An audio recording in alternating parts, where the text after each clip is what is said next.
What's going on, everybody? Welcome back to 343 TV with yours truly, Justin Beck, and of course to my show, Electronic Music Essentials.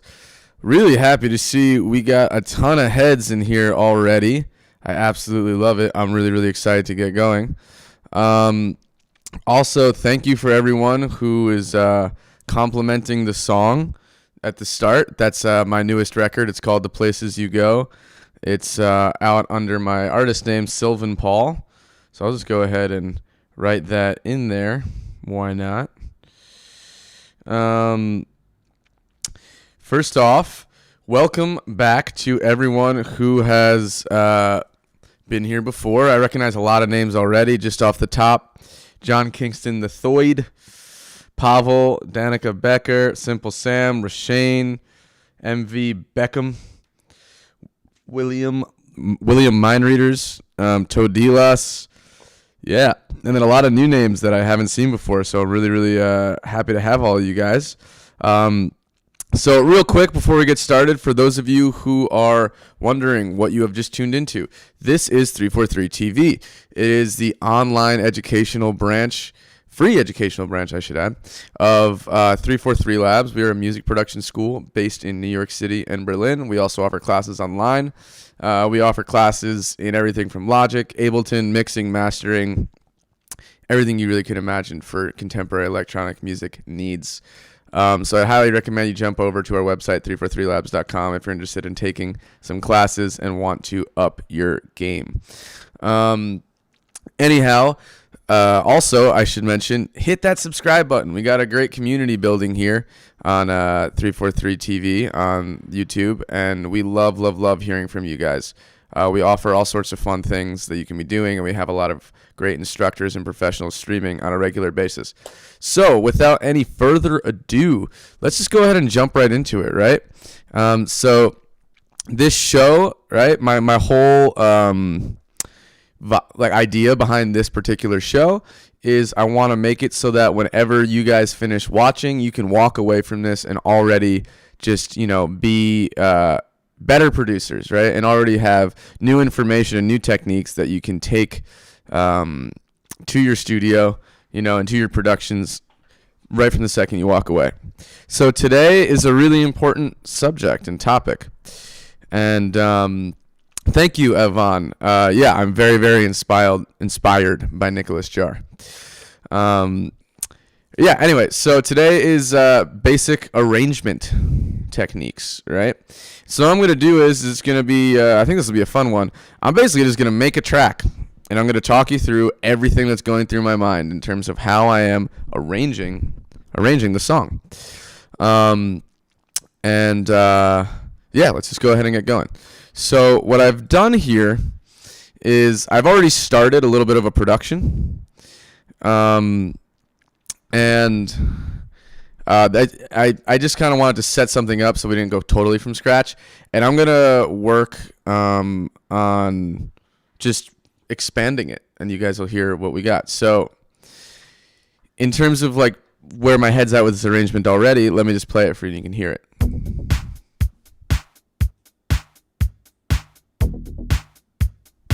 I'm excited too, Mark Morgan. I'm glad that you're excited, bro. And what's going on, Mystic Moth? So this is a basic one.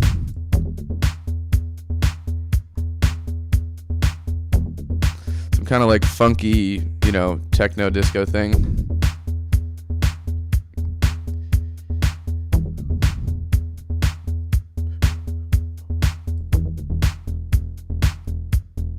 So this is all I got. This is the only one I got so far. Yeah, if you're hearing a little distortion on the mic, let me roll it back, Aaron. Thank you for that feedback. I really appreciate that, man. All right, so yeah, this is the idea. And so I'm going to approach this like a dance record. I'm going to be producing this like a dance record, but I also really like, indie music, so to speak. And so, I'll turn the mic down, guys. Thank you for that feedback. I want to kind of also produce it in just like an engaging musical way. So it's not just like only a dance record. However, with that being said, let's figure out where we want to start. So the most important thing to always think about whenever you are, starting to arrange a track, and a lot of the times when I produce this style of music, right, I like produce in a loop first, and then once I get enough of an idea, which I think I have here, like I have a sense of what this is potentially going to be, what can be, then I start arranging it right away, just into a soft arrangement, right? This is not necessarily something I'm committing to, but the quicker you can get it into a song format and a structured format, the easier it's going to be to kind of push your creativity, right? One thing that I've found a lot of the time with myself and with, students and other producers is if you are producing in a loop, you get stuck in the loop, right? Forget about the loop. The loop is not interesting, right? That's not what anyone listens to. People listen to your song. So this is like, for me, my favorite part so far. That sound, right? And so what I want to do is and this stuff, right, is like additional driving information. So I'm not going to start with that stuff. I could actually, if I wanted to, right, depending. There's just so many different ways to approach it, in all honesty. So for me right now, I think that adds to the groove once I put that in, right? So I'm going to pull that back. I'm going to push that over to bar 9. Basically what I do is I just like duplicate everything. Excuse me, I had something in my throat. I just duplicate everything, and then I just start deleting things, So let's see. I'm going to take out the kick initially.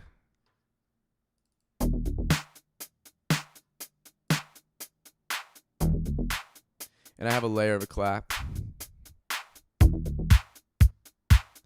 So I like this. I like this idea right now so far because this clap, right, really reinforces the 2 and the 4 and that sense of, 1, 2, 1, 2, 1, 2. And so I don't want to start with that. I think it's always a good idea, especially in like, the dance electronic format, to like save the really hot stuff for, a little bit into the arrangement. Also because, we want to make it DJ friendly.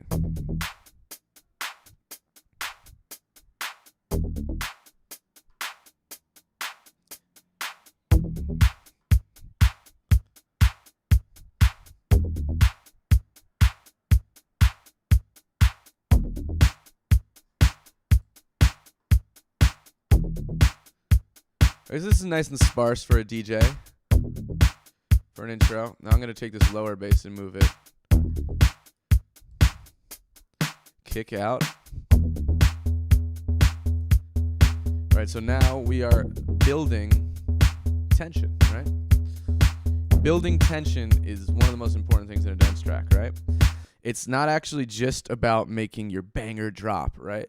I think a really good dance track, and one that like bigger DJs like to use, typically it's going to be something that progresses and lets the energy really simmer and build, right? Something that if they're playing it over the course of 6-7 minutes, the room really settles into a feeling, right? And so my whole approach to dance music arrangement is really trying to establish that vibe and something that you can really, nod your head to, in addition to wanting to move your body to, right? Because if you get the head nodding, if you get that emotional part of the brain where you're like, ooh, this feels cool, not just sounds cool, but feels cool, right? Then you don't need to rely exclusively on tricks with the low end, pulling out the low end, doing these crazy build-ups. Because if the vibe is there and dialed in, then you're chilling. All it's a matter of doing is just, kind of, what would be the word? Shepherding the vibe.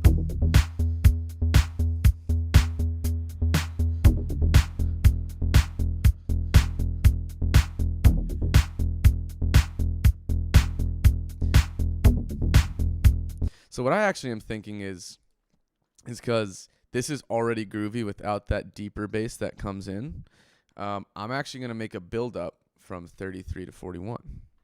And so this is also why I like to do my arrangements like as I'm building the track, because I actually think that arranging music and composing, right, is or rather I should say arranging music is very complementary to composing, right? I mean, if you go back in the day to like Mozart or something, or just any, classical music writing before pop music existed or anything like that, you got to remember, right? People were writing entire pieces. And so like that's where the inspiration comes. The inspiration is not like, oh, let me put another clap layer, or oh, let me put another like, bass growl or whatever it is you're doing, or more build-up effects. No, that none of that really should be in your mind while you're composing. What you really should be doing is being like, oh, what's the next piece of musical information I can put in here, right? Where can I take the song? So as I'm arranging, I also just start producing, So I have my handy dandy, reverb and delay channel down here. I'm going to go ahead and go into my reverb, and I'm going to turn off the high and the low cut, and I'm going to make my decay time a little longer. I want to use a big reverb send. And I'm going to use this as a build-up for the first part of the track.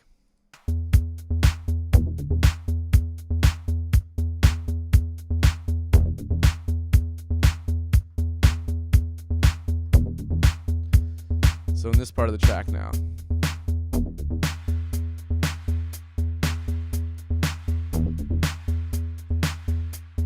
one of the things I like about separating my clap layers out, for instance, in this type of music, is I can also have a little bit more control over like where I'm adding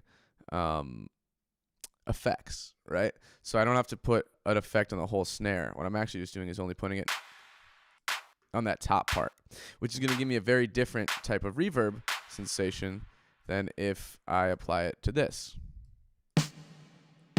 right? So I like that. It gives me options. So anyway, right here, I'm going to throw in that, I'm going to automate the reverb send, because I want to create tension and a build. And so right now, I'm planning on creating the drop, if you will, on bar 41. That might change. I might make the build up so tense that I actually don't want to drop until 49. So let's see.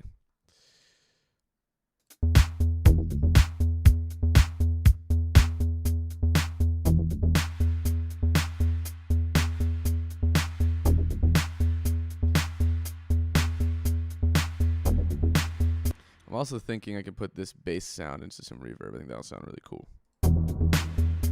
Yeah, I like that a lot. So I'm going to go ahead and do that over here.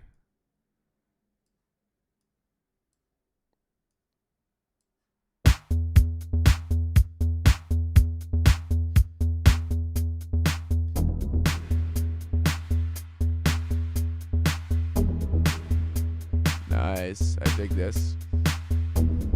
And maybe to build more tension, right, I'll now add this other snare into the reverb, right? So like one thing that I really can't recommend to you enough and can't stress to you enough is that, I think a lot of people when they're producing and when they're, early on or at an intermediate level in their production career, they think there are rules.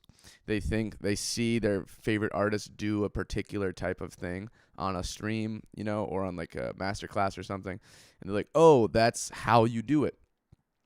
There are no rules. And the more creative you can get, the better your music is going to be, right? So when I say, when we're talking about creativity with music, especially with electronic music production, creativity does not just mean the musical ideas, right? It's not just like, oh, I made a cool bass line, that's creative, right? No.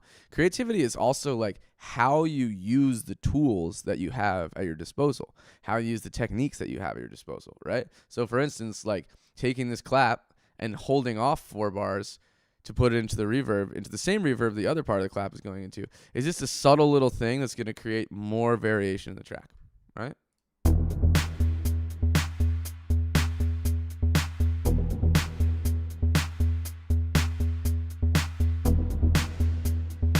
Right? So it sprays it more now.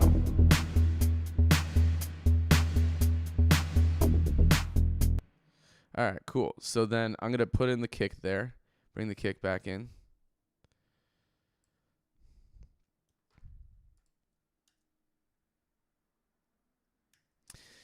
I'm Rick James, bitch. Yeah, I love Rick James.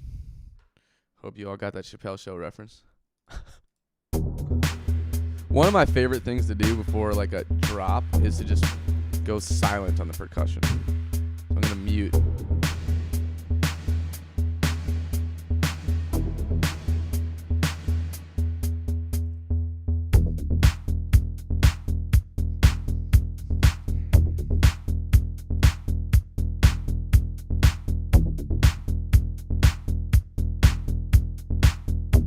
All right, so that's starting to feel pretty good.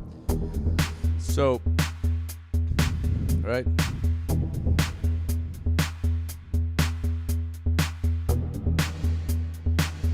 I like this build we got going right now.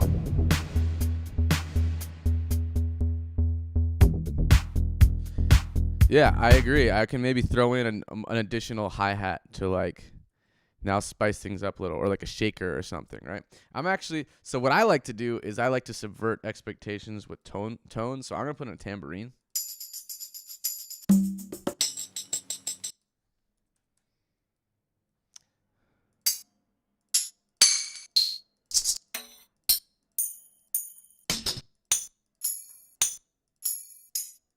I kind of like this tambourine. I think I could use it as a layer.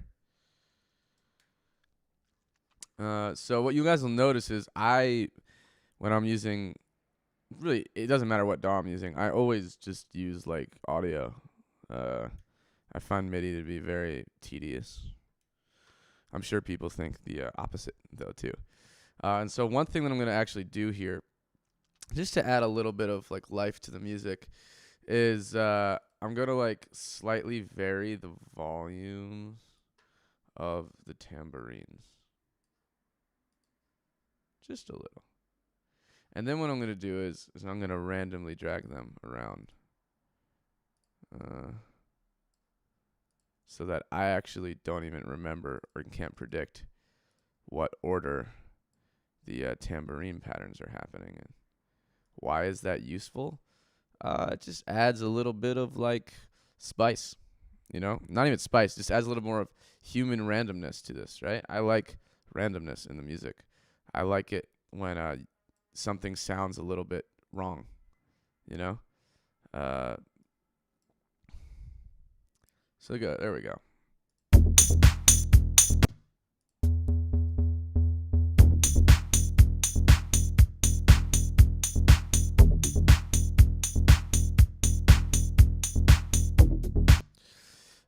So on its own, that sound kind of sucks. So I'm going to layer it with some other sounds.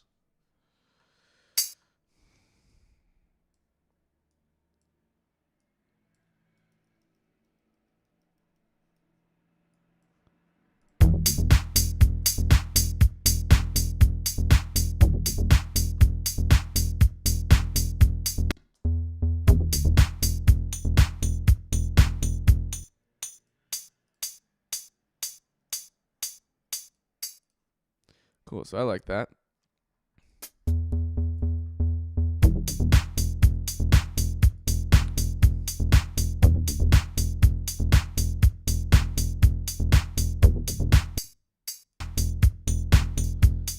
So actually this hat lasts a little longer than I want it to.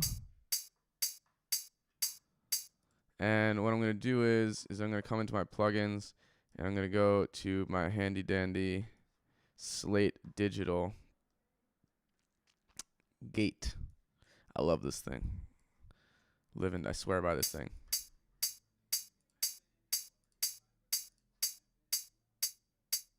I just want to shorten it a little. Yeah, there we go. So let's go back to the build-up for a second just so I can get a sense of my bearings energetically.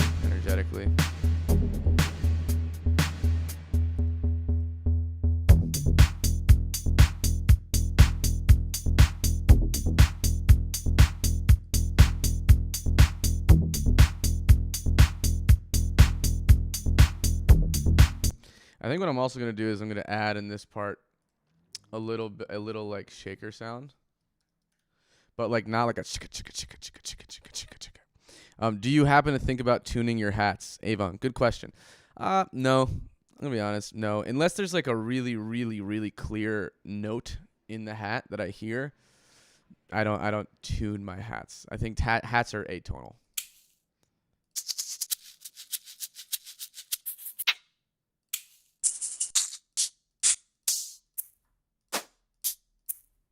I like this hi-hat. I mean, sorry, I like this shaker, except it's panned all the way to the right, which is annoying.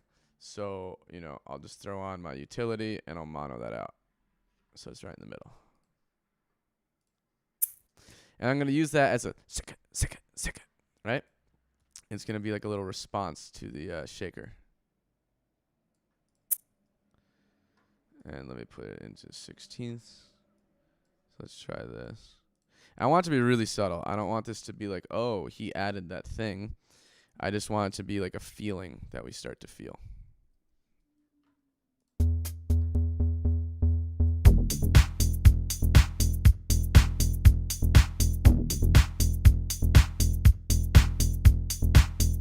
So that's actually still too loud.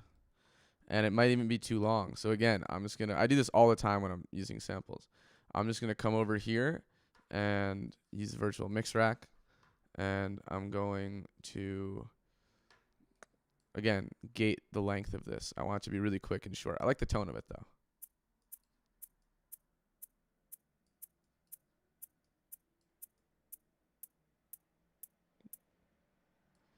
Yeah, there we go. Not really a shaker anymore, though.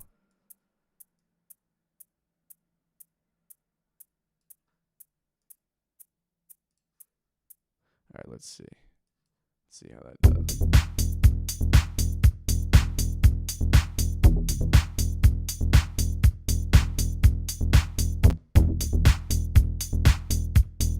Yeah, so you can actually like barely hear that. You can just kind of feel it. But without it, we notice the difference. Right, that subtle little tick. Now, I also think it's a little like, it's either early or late. I can't really figure it out. So let's go ahead and go like, let's Command 4. Let's see if that helps. Yeah, that almost does it. So fun fact, if you hit Command 4 in Ableton, it turns off the grid so you can drag things a little bit more like cleanly on. Or rather you can drag things not cleanly, so you can get it to be very precise, as opposed to where it does that auto lock BS, which I hate.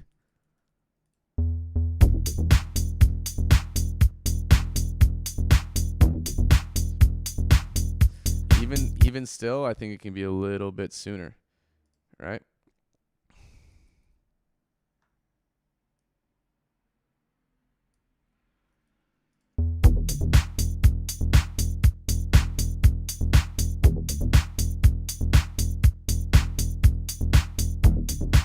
Cool, that works for me.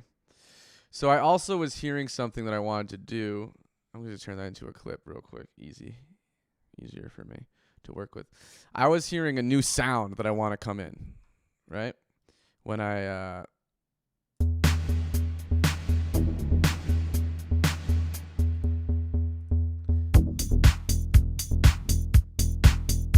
I'm gonna add a kind of like kind of sound, right? So I hear these things in my head, and then I try to execute them. That's generally how it goes for me. But if you're not having that relationship to music, then definitely, you always want to have on a MIDI keyboard or something, or some instrument that you can be playing with. So I'm going to use analog for this. I'm just going to be using all Ableton digital instruments, by the way, today. So I'm not using any external stuff at all. All right.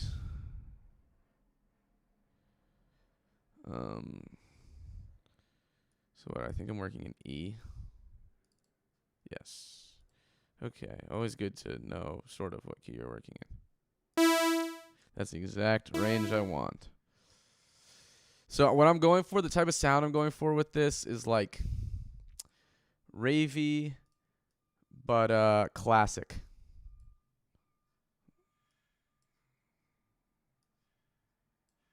All right. So I'm going to just loop this area I'm also going to have to go in here real quick and turn up the sustain because I want this to just be a sustained sound.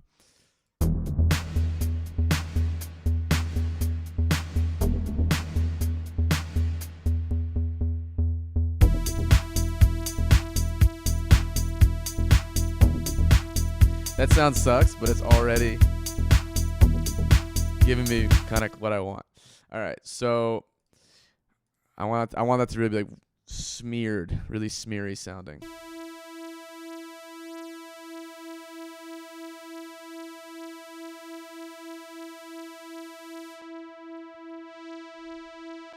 So I'm gonna use the LFO.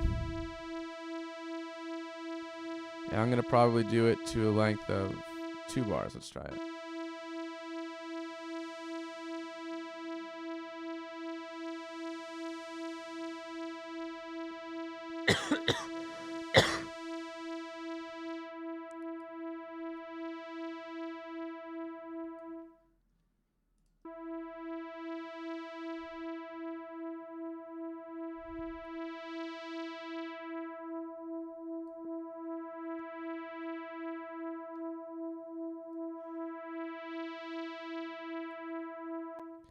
I like that. I want this sound to be out wide. So I'm going to throw on the micro shift from Sound Toys. And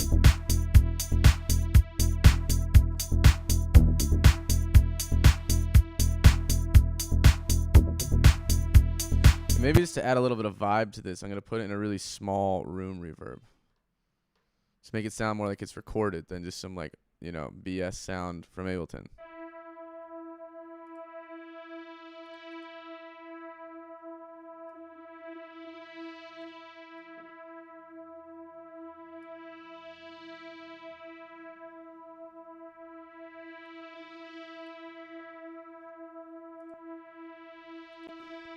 Just makes it a little warmer sounding. Then you can take the saturation knob from Sound Toys, or Soft Tube.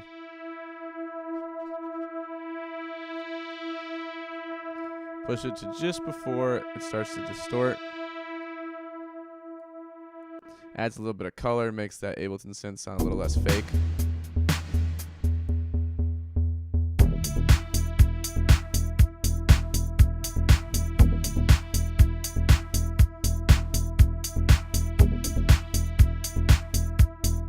Turn down the LFO.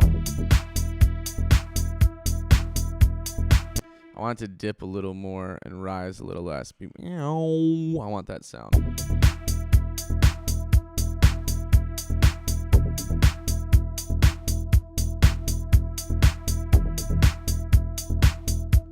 Exactly what I want. Now, if I want to get a little more tingle on top, right, I can throw on the erosion.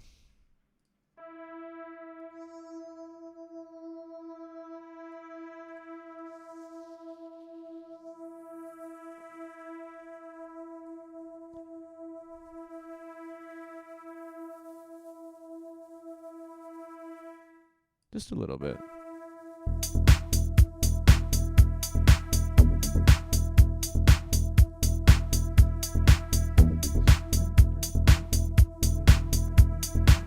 I'm just gonna duplicate that over now. Now I hear some sound that I could add in here.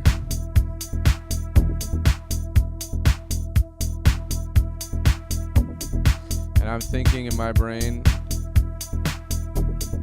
that now in this next part, we're just gonna strip everything back and really like just focus on the main groove again. And maybe add in like some kind of open hi-hat or something to just push even more.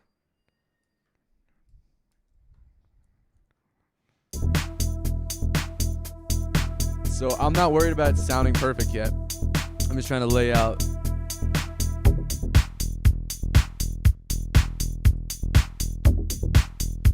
maybe what I'm going to do is I'm going to open up the cutoff a little bit at this part on the boo-doo-doo-doo.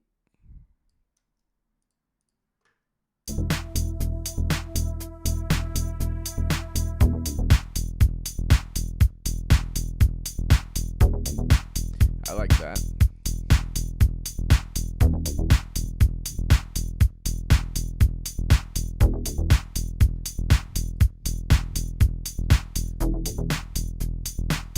Cool. Yeah, so I like where this is going now with that. Maybe what I'll do is I'll just take, you know, a 909 hi-hat.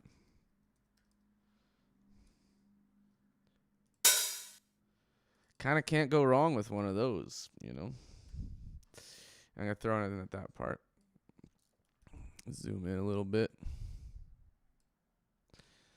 Zoom in a little bit more. I want this to be much shorter, so I want the sound of the open hat, but not like the lang. All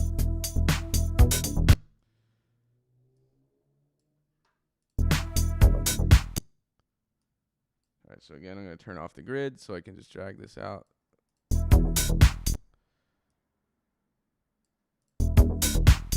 Yeah, I like that.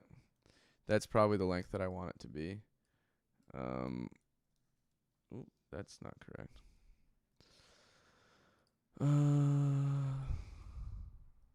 Okay, there we go.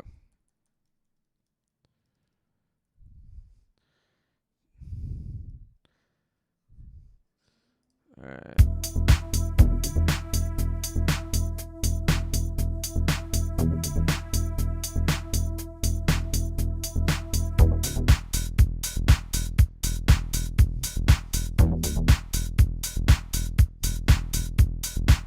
I like that. That feels good. What I might try to do is screw around with that hat a little bit. So I'm going to come over to my plugins, and I'm going to go to Eventide. I'm going to drag on the Flanger, which is like a really cool the Flanger MK2.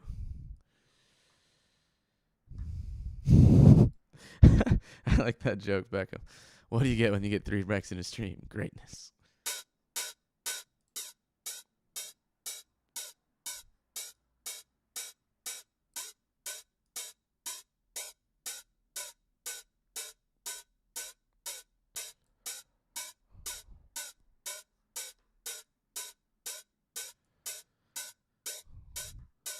So first, let me see what it sounds like with that on. I don't think I want that on alone. I think I'm going to do that in parallel.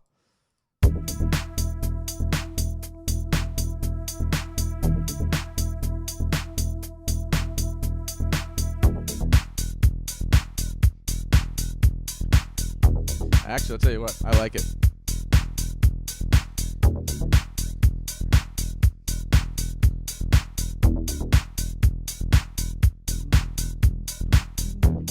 What I'm actually going to do now, even though I wanted to stay inside of Ableton the whole time, I think I'm actually going to record some live bass.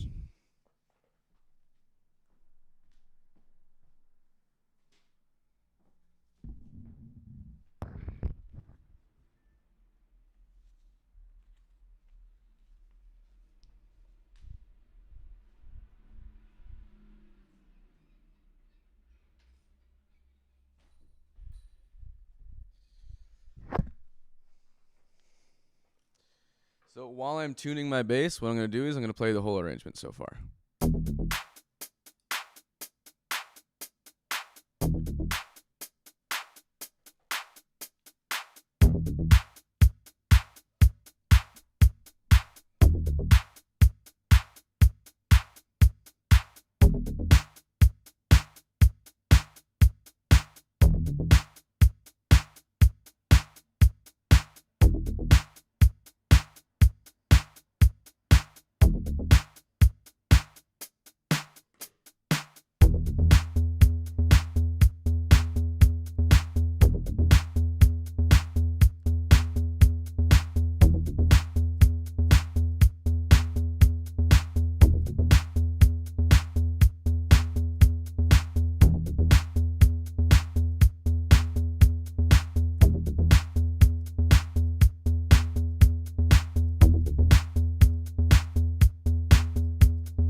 I'm also gonna throw it through. Oops, sorry. I'm also gonna throw it through some pedals. So that's what's taking a second here.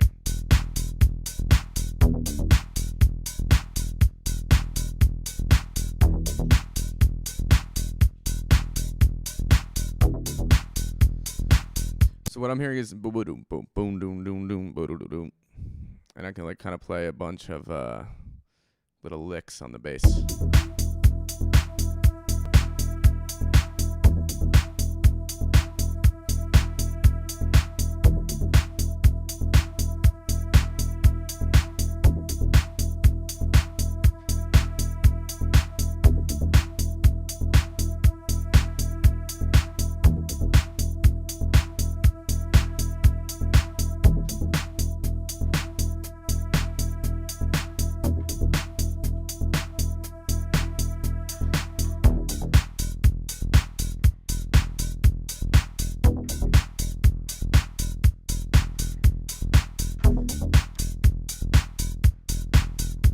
Thanks everyone for being patient with me on this. I promise it'll sound really cool in 1 second.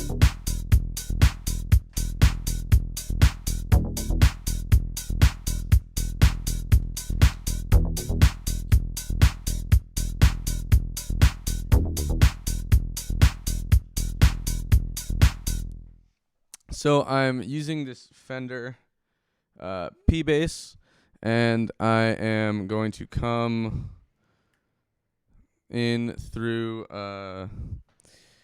my full tone GT500 actually, well, let me just show you this stuff.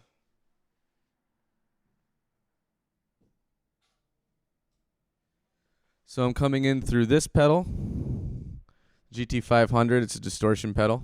It's from Full Tone. I love using it for like guitar distortion and bass distortion, but also it's really cool for running drum machines through. It sounds really nice.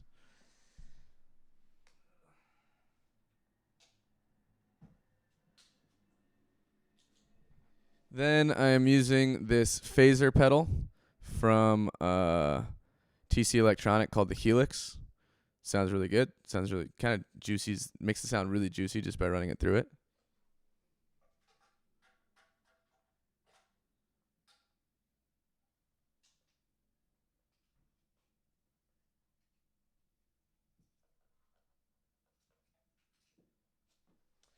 And then last but not least, I am using the Alter Ego delay from TC Electronic also. Really dope company overall. And I'm going to use this just to create like a weird slapback effect on the bass.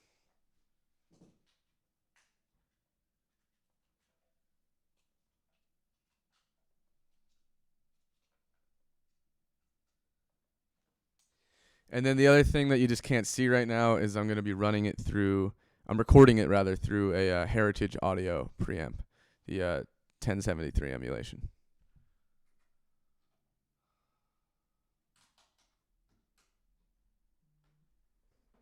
All right, cool.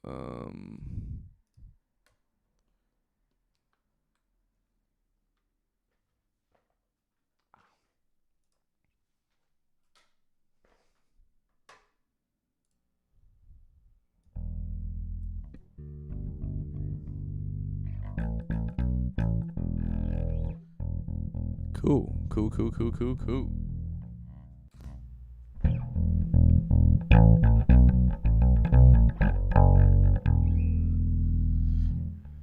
Alright, so this is my bass in case you can't see it. Let's see what I got.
So I'm actually kind of using it like a guitar almost.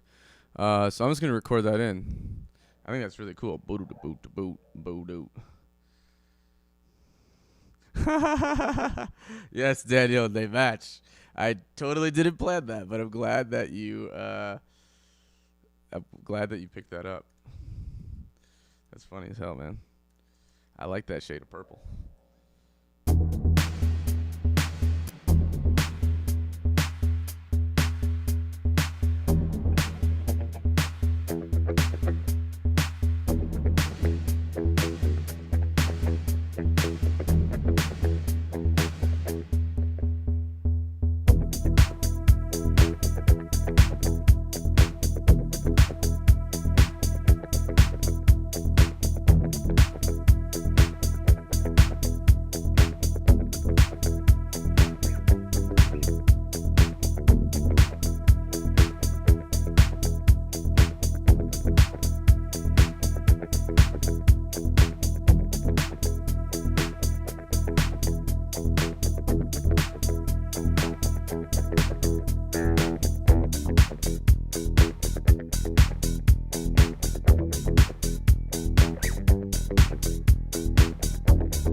Alright, so yeah, there's definitely enough there in that take. I dig that kind of hard, to be honest. So let's see. I mean, I'll keep the stuff that I had here. I was just kind of doing that to get into the groove, so that when I got to the next part, it sounded better. But let's see.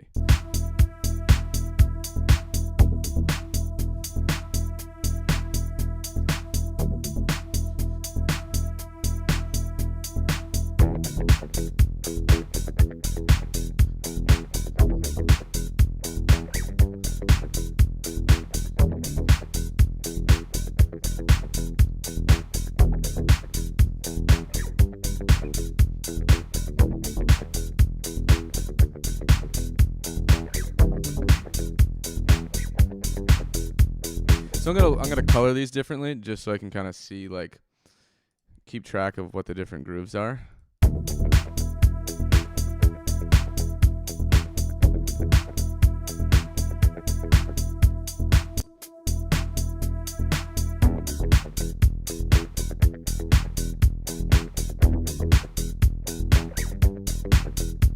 So also what I'm gonna do is like try to find the best takes. I didn't necessarily play this all perfectly.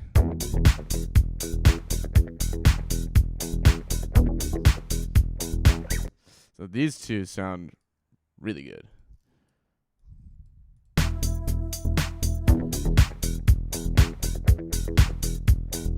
That sounds good. There's like one little note in there that's late, so I'm just going to go and warp that.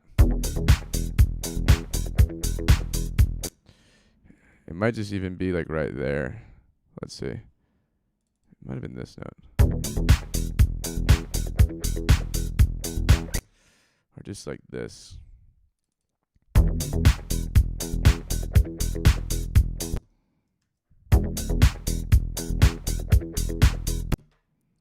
It's a little early.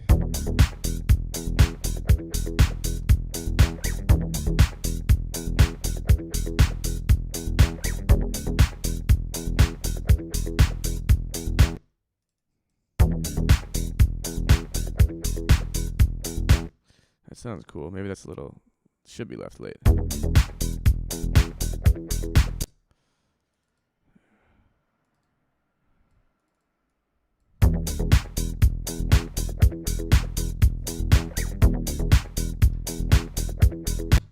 Maybe I'll even just go ahead and loop this one because it sounds the best. Yeah, that might just be the best way to do this.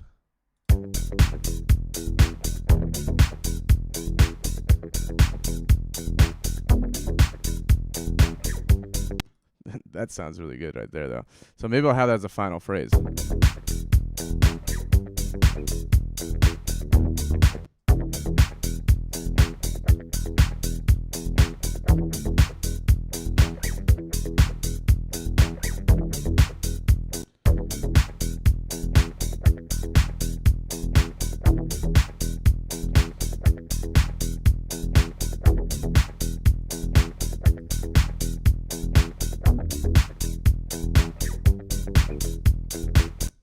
And maybe just to keep consistency, I'll just take the first half of this and combine it there.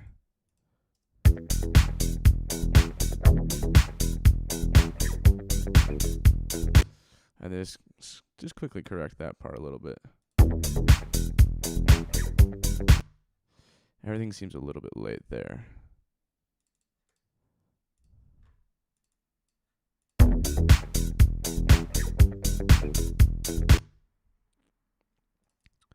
Do-do-do-doom-ba-doom.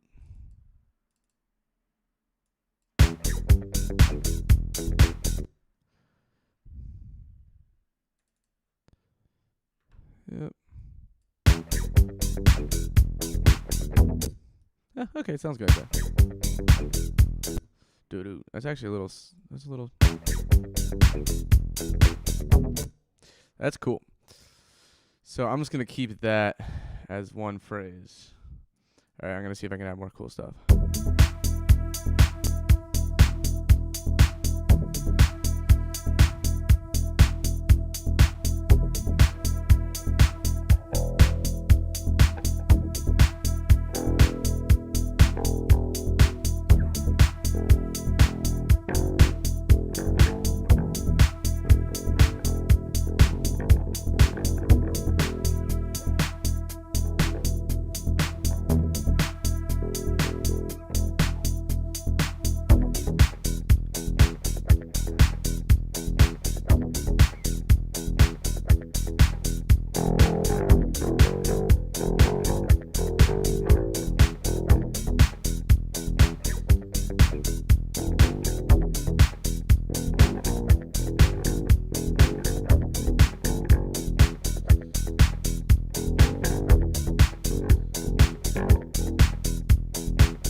I like that. That's right.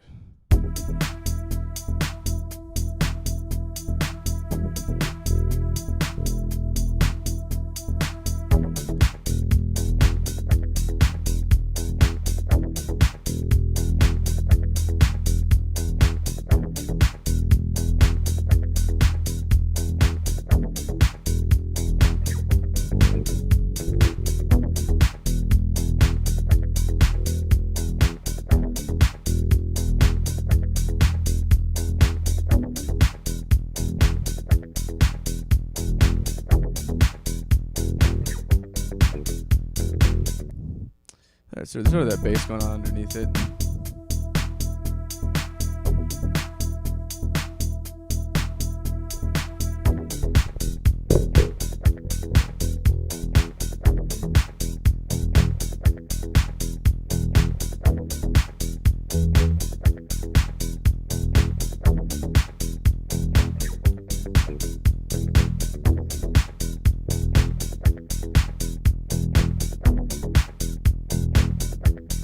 So I'm thinking that this driving saw needs to be louder.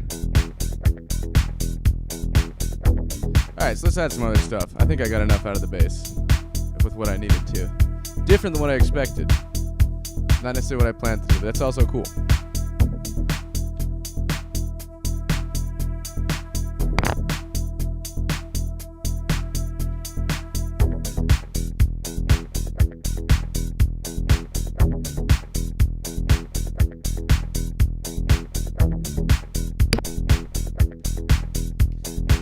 Although I am thinking some guitar would be pretty cool.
I think adding a little bit of guitar is going to sound pretty sick.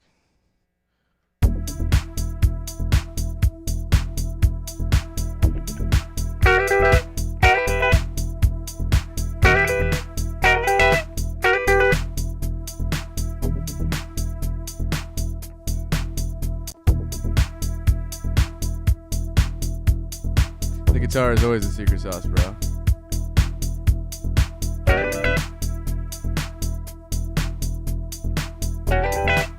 You can probably see it better if I stand up.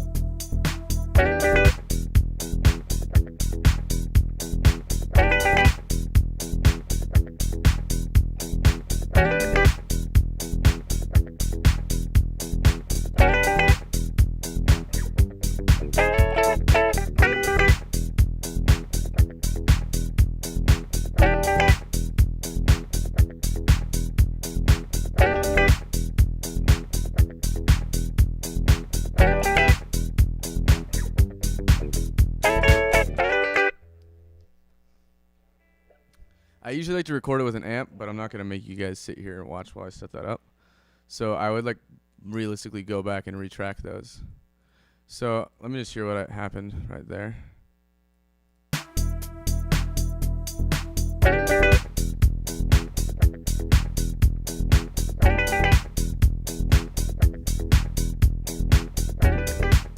My Nile Rodgers game isn't what it could be.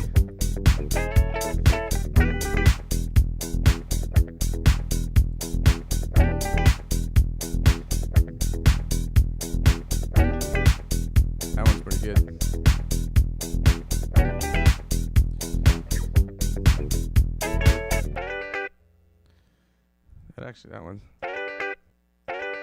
That one sounds pretty good.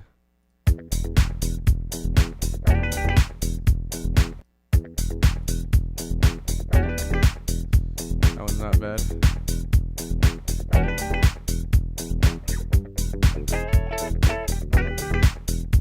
That was pretty good.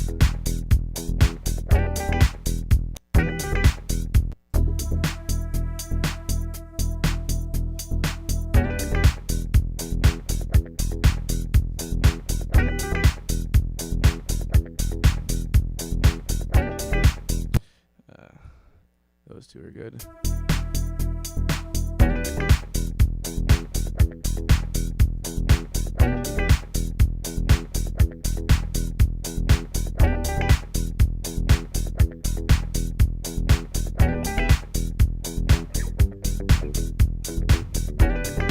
So now I'm going to do something called double tracking, where I'm going to play it again and put it on the other side of the mix. This is super useful for guitars. It makes it kind of waver, and it makes it stereo, but it makes it more interesting.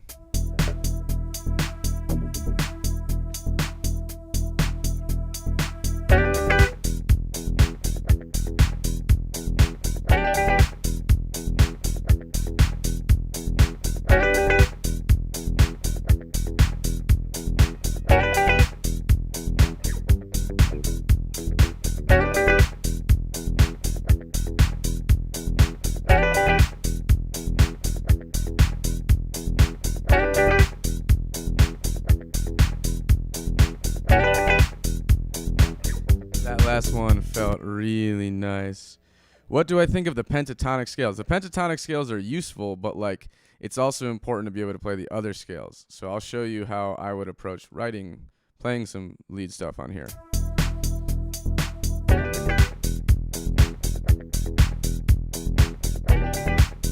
Woo!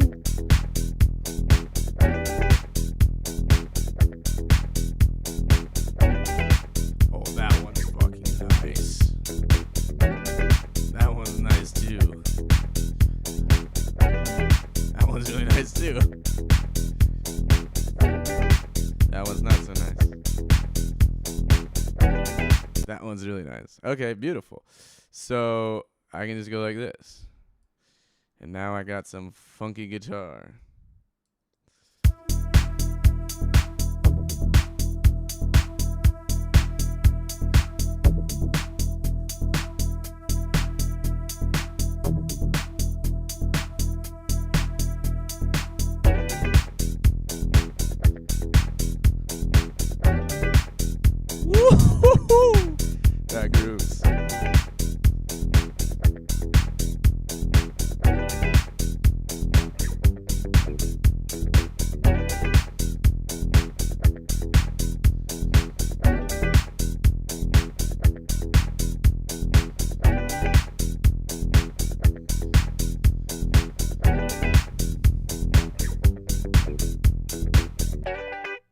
All right, so now I'm gonna duplicate this over. All right, and so now I'm like really deep in the groove with this. I know that I think I wanna last until bar 89, like in terms of actual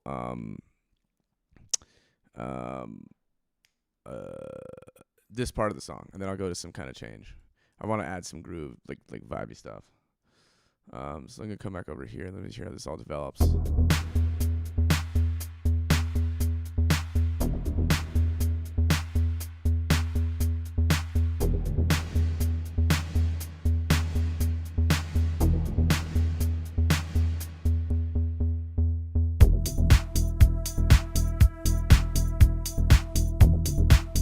I just plugged my guitar into another pedal called the Avalanche Run. It's a reverb, and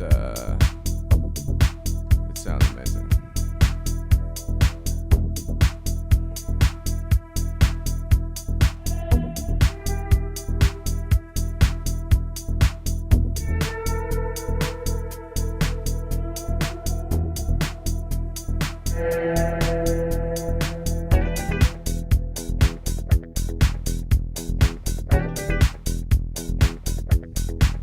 I hope you mean that in a good way, Will. I hope it still sounds modern, dude. You know, we want to sound modern.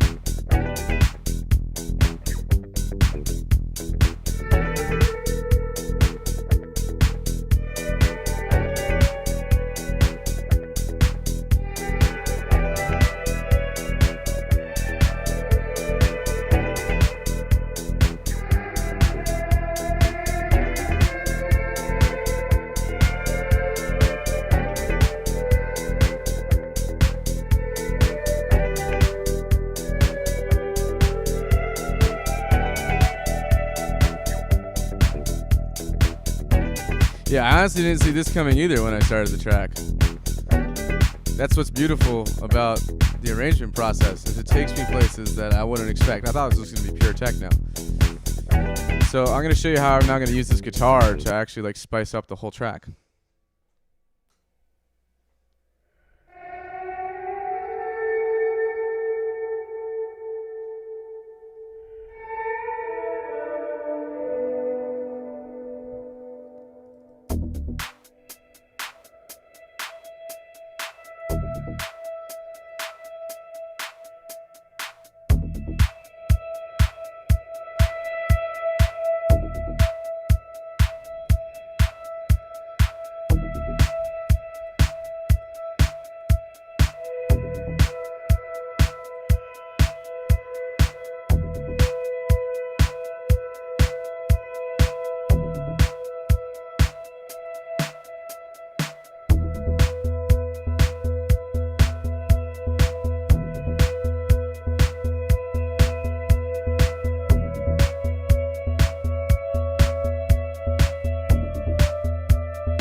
I think I'm going to do something like that.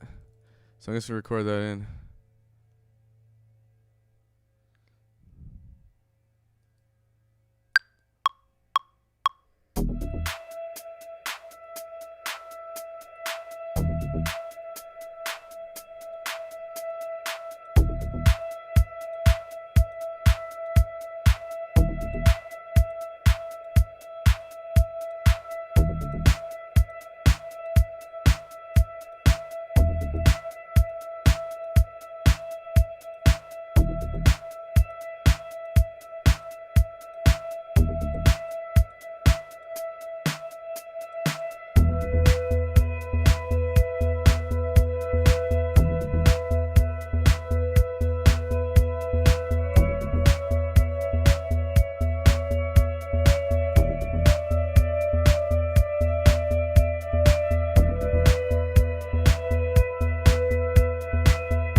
So I like how that kind of intros me into everything.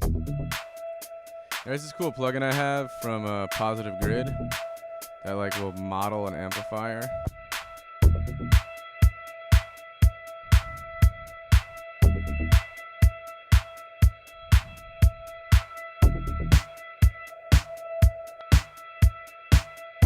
Yeah, adds a little bit of color. You know, it makes it shinier, makes it sound like an actual guitar.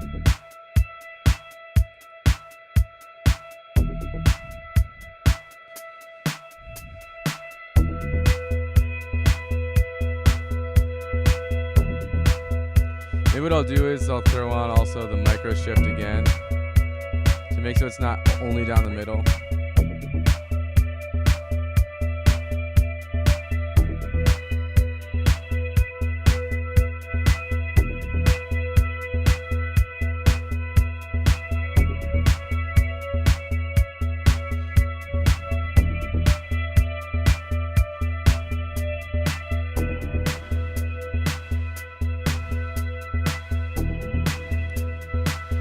Maybe in this part.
I agree, Will Joseph.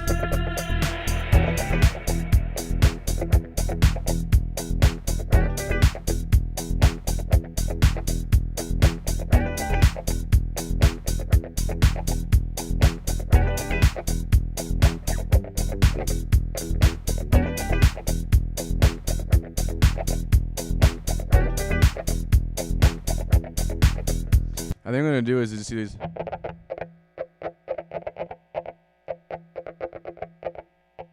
Just these little squeakies on the muted string for percussion.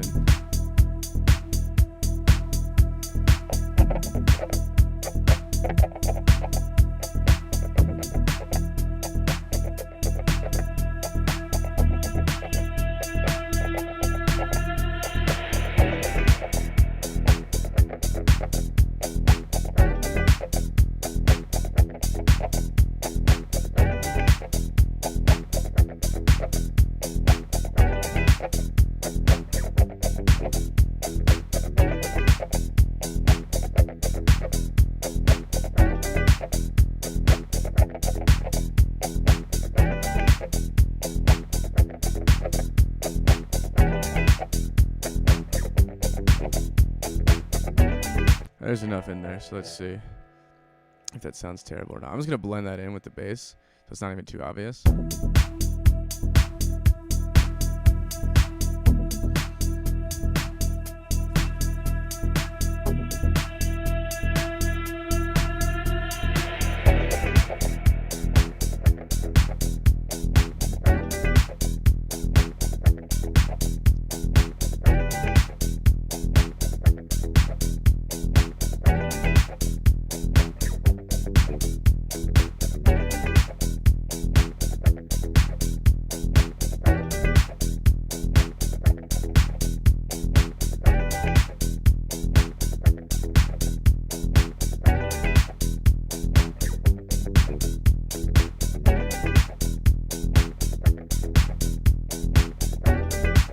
I like that. I'm going to distort it.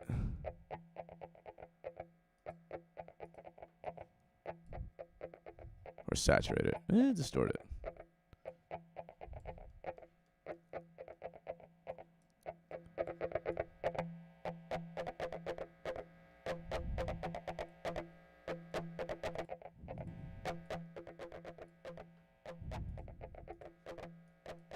Yeah, that just is like greasier sounding. I like that.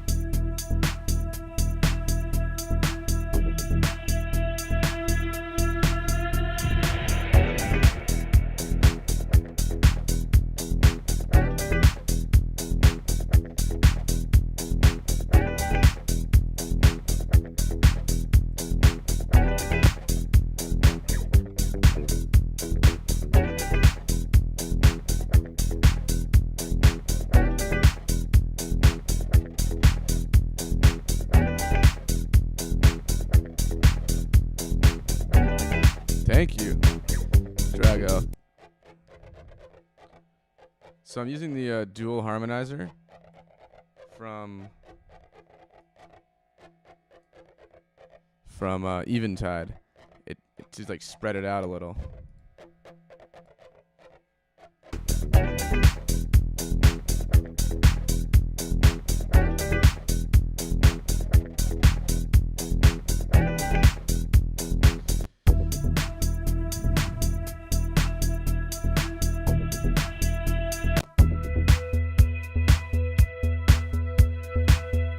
So, I think we need to get this synth back involved. Although maybe we need to get it back involved like higher up pitch-wise. So let's see.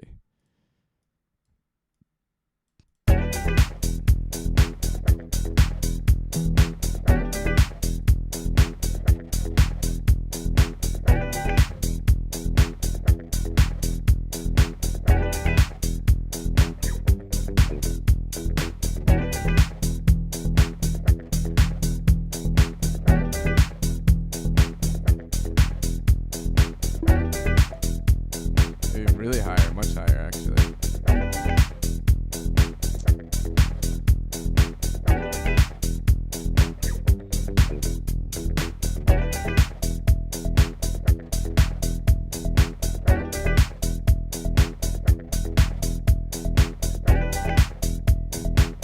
Okay, so this can go. This has the potential to be very cool. I have to change the sound though.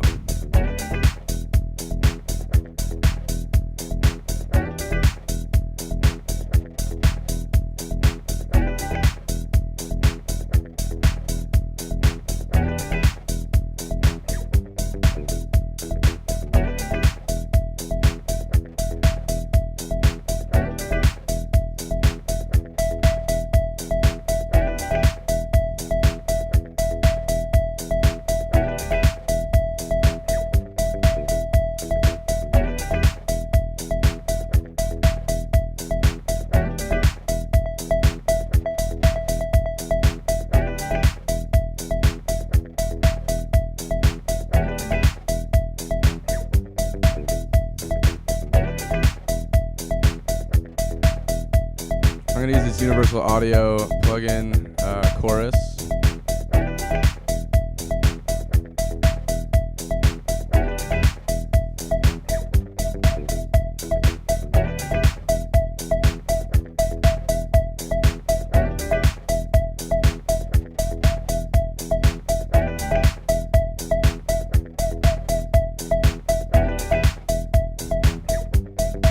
Makes it really wide.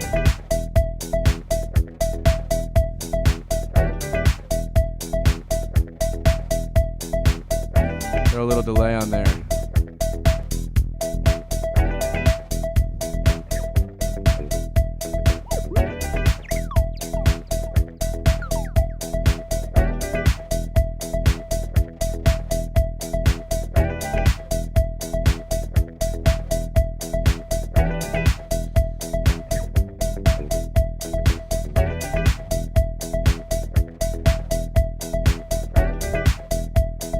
Alright, so let's see how that fits in.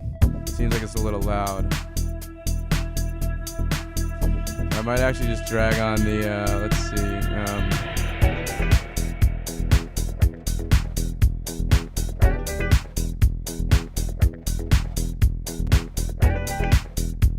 Let's use this width knob to tighten that sound a little.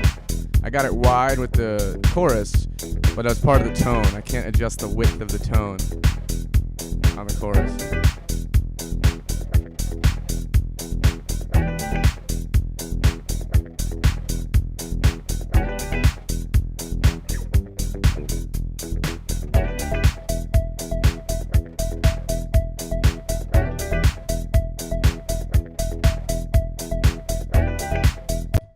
So that's already too much, I can tell. But I'm gonna have it kind of play off the bass.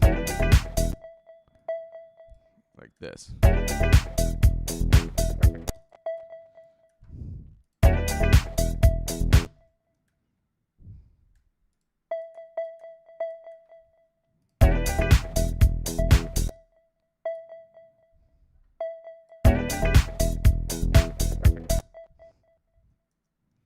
Oh, let's do the first one.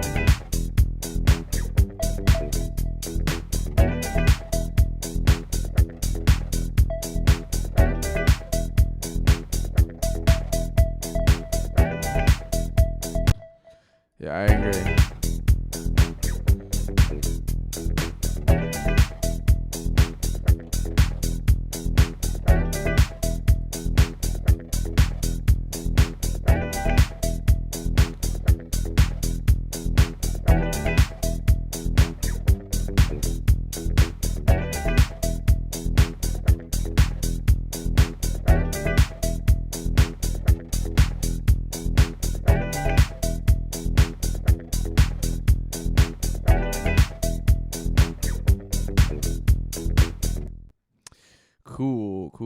Cool. So, in terms of where we're at in the arrangement, right?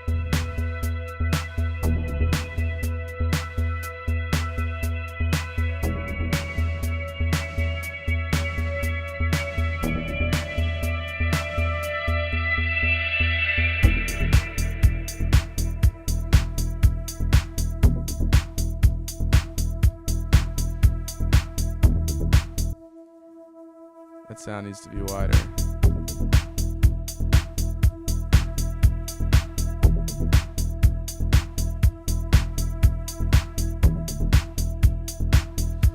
So one way there are a couple different ways to push it wider, but one way I think I'm going to do it is there's this plugin, really weird plugin from Waves called the TG12345.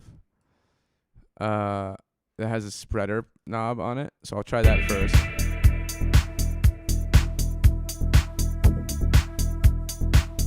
Kind of works. What I can also do is I just want to lower the mono signal.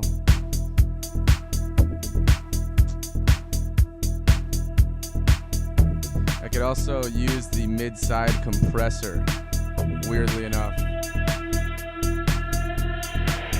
Which what this does is it'll excite the side signal.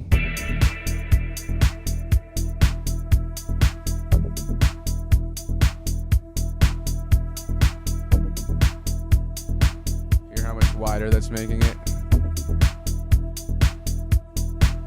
So right now it's in the middle. And now, woo, really wide. I like that. So this is a really useful plugin. It's not what the plugin's designed to do at all. It's kind of the only thing I use it for. I think it sounds terrible. It's like a genuine what it's supposed to do.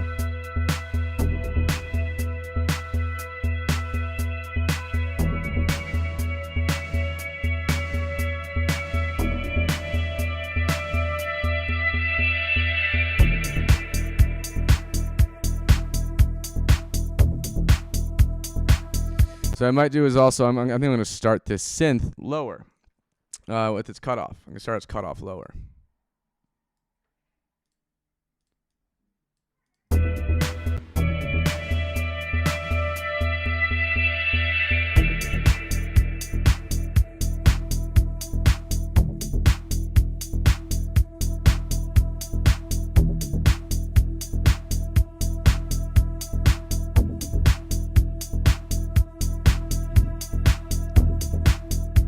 I might even start at just a lower volume. That sound that comes in.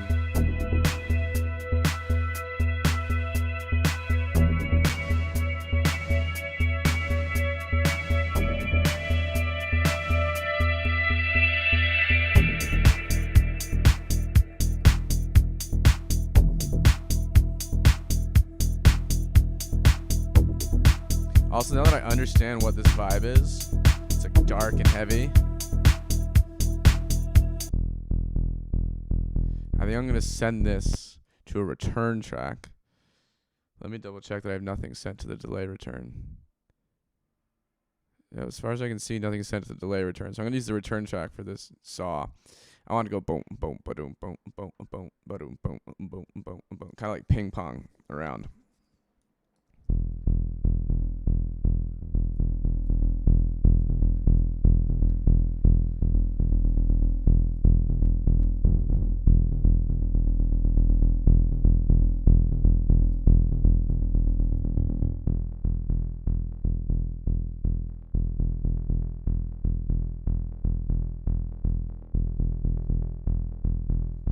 So what I'm doing is I'm just creating this little delay on the bass. That sounds sick. And I might actually, let's see. I might put that itself into a small room reverb.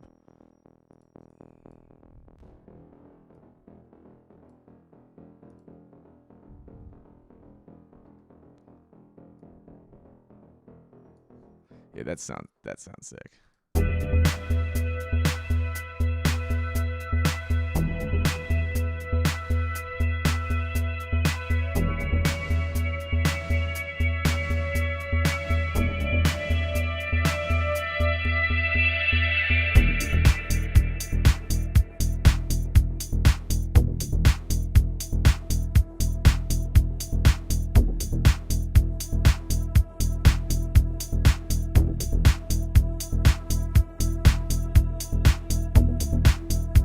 And also on the EQ8 here, I'm gonna get out some of that low gook.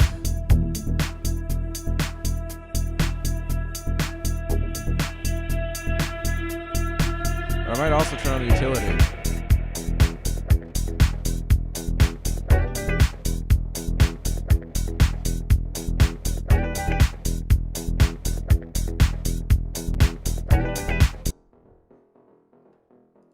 Also gonna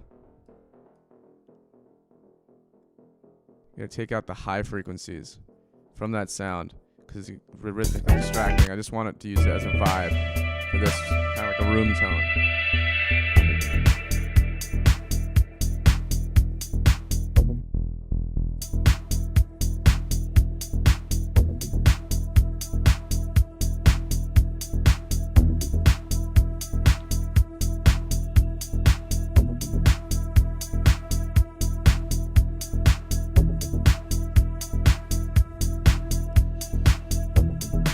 I'm glad that you feel that, Will.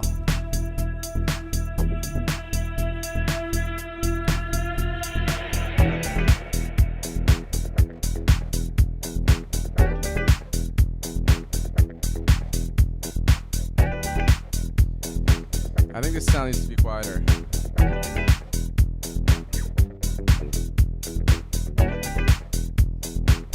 Or at the very least needs to like scale up. So like the stage that I'm at right now in this arrangement is I have almost 3 minutes of audio content, right? So I am trying to figure out this part really to just get it like, okay, what is the feeling here? Because then that's going to allow me to push through. Oh, thank you for that, for letting me know, Danica. I actually might, okay, I can try to move the camera a little bit. Yeah, okay. I don't think. Yeah, thank you. But so one good thing about, or rather, one thing I like to do is I like to figure out where I'm at before I try to go anywhere further. And I've almost figured it out.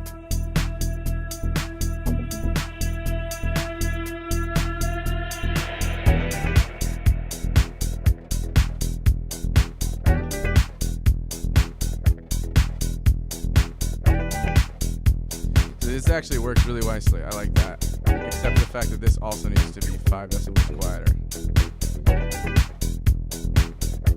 Now this part, I want to add in like a ride cymbal or something. Give me 5 decibels, man. Come on, just give me a clean 5.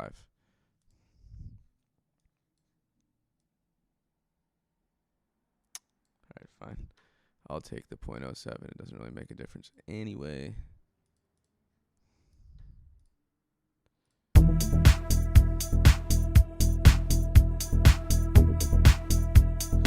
So I'm going to add in a little bit of a ride cymbal in this part.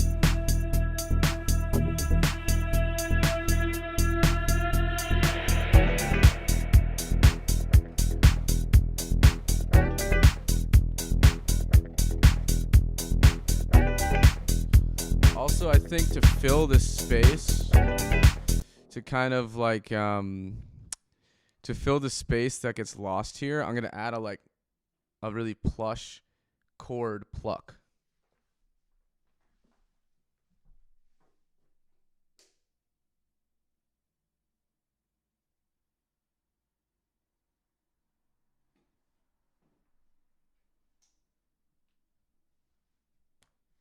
And I'm thinking, since everything has been digital so far, just to create variation in the tone, I'm going to do this with my Prophet, which is right there. So I'll turn the camera once I get that going.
Sorry, Will.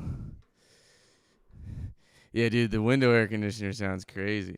So I'm just gonna be throwing the chord stab on the one where the is, and I'm gonna put a bunch of reverb on it in the DAW.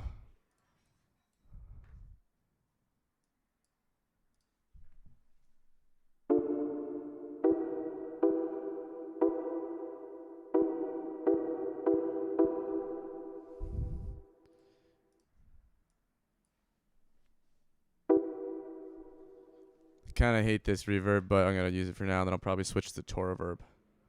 I don't like the way that reverb sounds on there.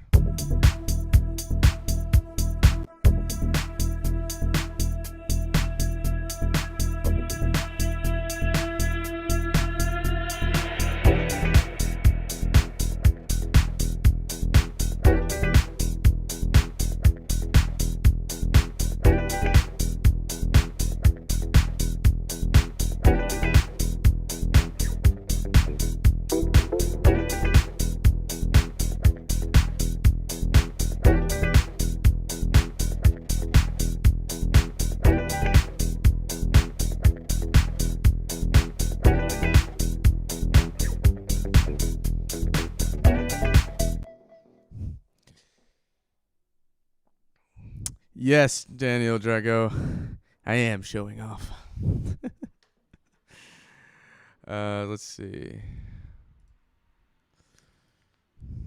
Honestly, what happened is I didn't plan for this track to get sick, and so I was just gonna use the Ableton synths to demonstrate some things, but then it got cool, so I was like, shit, I'm actually gonna start producing the way that I would produce. This is definitely gonna be a collab track with my friend Lou Belsky, who is a really sick DJ. Actually, Dixon was just playing, and producer Dixon was just playing just played his new song. He's been touring it all around the world. And we're working on this new this collab project together. That's super top secret.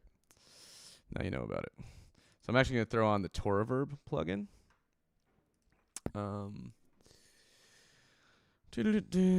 Where are you, buddy? Okay. This plugin sounds super sick. It's reverb. GUI is way too big. That's good.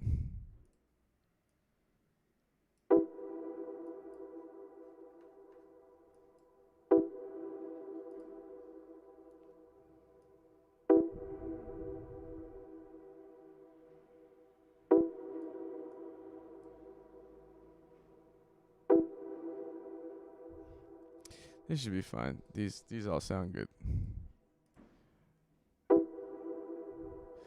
So what I love about this plugin is I can actually make the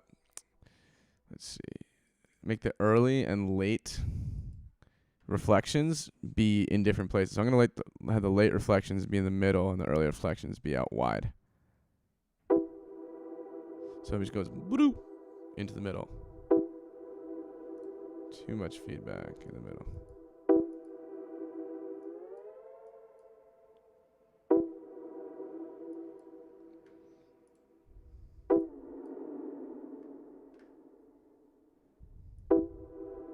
So here it kind of swells wide and goes to the middle. Whew, that sounds cool. I like that. That's beautiful. There's a little bit of gook in that sound. Let me go in there and check it out. Okay, yeah, there's just some like low frequency crap. Per usual. Friggin' analog, man. Always gives you trouble like that. So I just need to get out some of that gook. That sounds pretty good.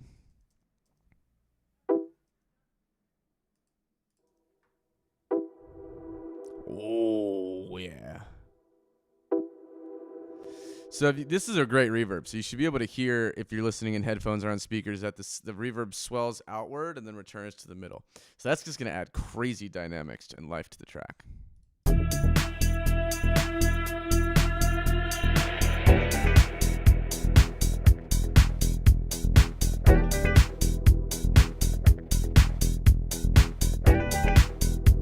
going to turn it down, actually. I want it to be subtle.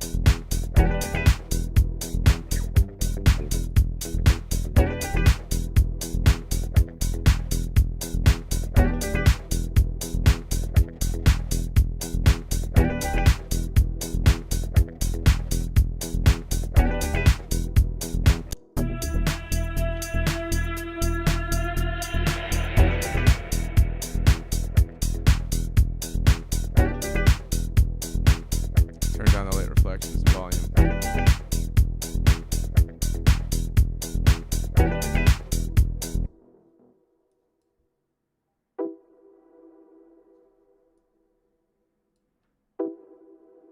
I want the early gain to be loud. What I love about this, you can really shape the stereo feel with this plugin.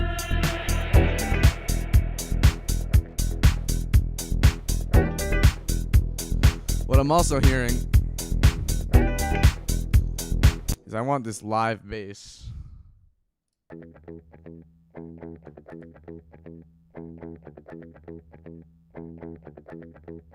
I love that shit.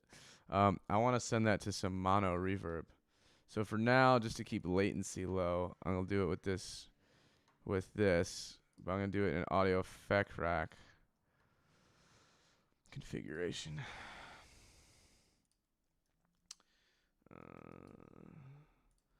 So I always use like parallel configurations. Where would you position the stab, Daniel? I'm actually curious. I'd love to know. Then I can steal your ideas and use them for my own.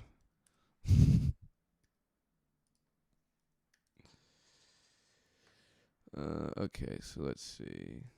Mono out the reverb, cut the lows, pre-delay. So there's a cool trick that you can use where, check this out. This is just fun. So if you go to harmoniccycle.com,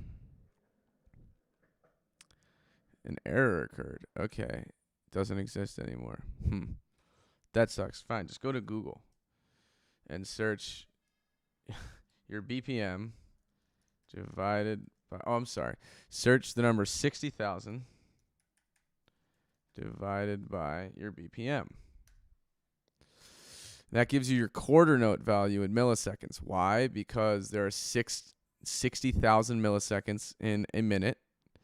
And no problem, Will. Thanks for stopping by, man. There's 60,000 milliseconds in a minute. And if you divide that number by 120, right, there are 120 quarter notes per minute in this BPM. You get the millisecond value of your quarter notes. So now if I just divide that by 2, right, I get 250, which is my 8th notes. If I divide that by 2, I get 125, which is my 16th notes. If I divide that by 2, I get 32nd notes. Divide that by 2 again, I get 64th notes. So why is this useful? Well, I'm going to take the pre-delay and turn it to a rhythmic value on the reverb. So I'm going to shrink my pre-delay to 31.25 if it allows me. Let's just try that. 31.25. Cool, 31.2. That's more than good enough. So now what I have is a rhythmic pre-delay on my reverb. So I'm going to blend that in right now.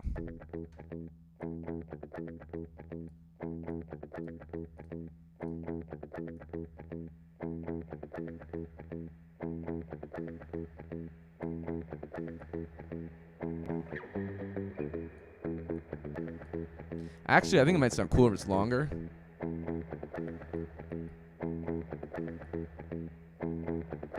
Just separate it more. So that'll be 30-second notes, 62.5.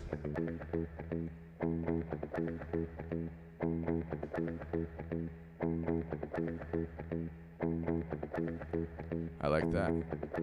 And a lot of the times what I'll do with like stock reverbs to make them more colorful and a little less fake sounding is I'll take one of these preamps from Slate Digital and I'll just crank it on the reverb.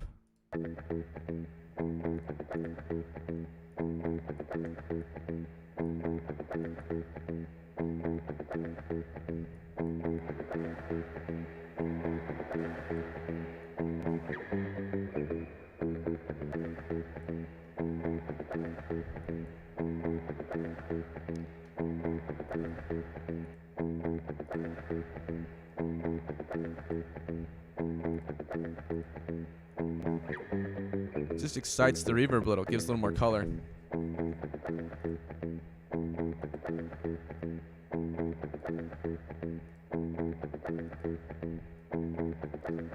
little more color and detail in the reverb. Yep. So I'm gonna go ahead and listen to that now.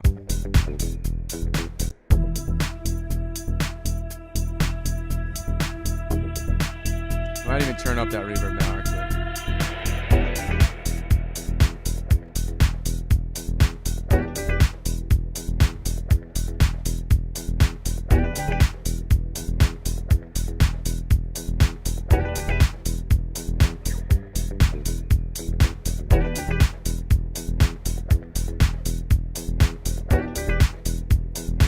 Cut out some of the high frequencies from that reverb.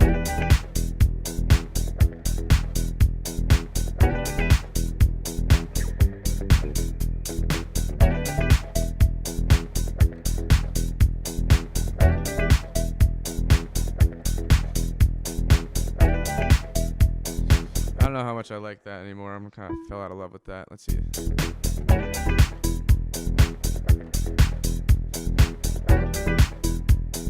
I like that as a subtle thing, but maybe I'll even turn the attack down on the synth so we get less of the presence. Yeah. Create some ping pong delay.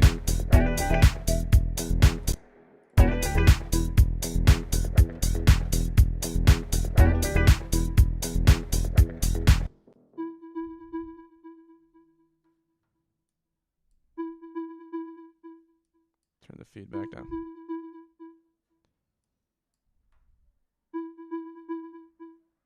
I like that. It's just a subtle thing.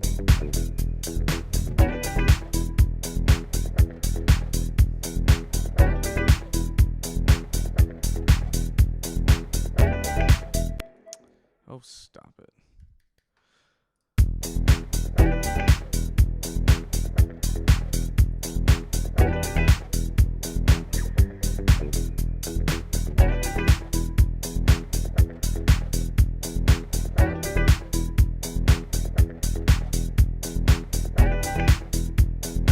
Subtle, right?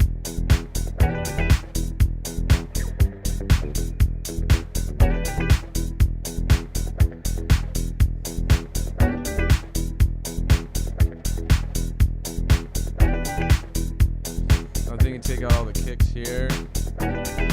And now the next part either would be more dance beat or maybe, I think a break. I think we could use a break. That's been about a minute and a half, minute and 45 of just the pure groove, build up, all that stuff. So what I'm going to do is I'm also going to pick up my guitar and play more stuff. More of this ambient stuff to carry us into the next section.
Could be interesting. I'm liking that. Let's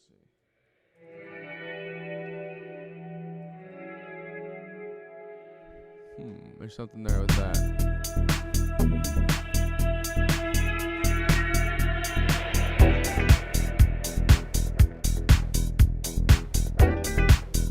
I'm gonna kind of add a tail, like onto the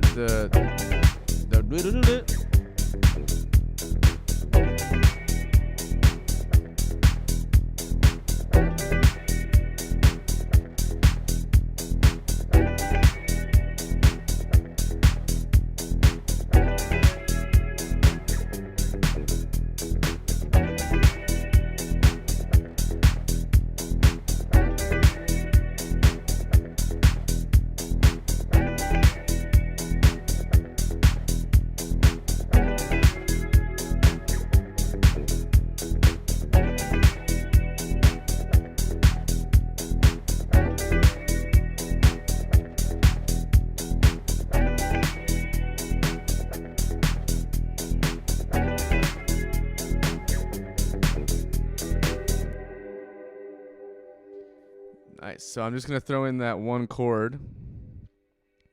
Yeah, I would love to throw in a vocal. It means I have to sit here and write the whole vocal, man. So I just went, just so you know the chords that I'm playing.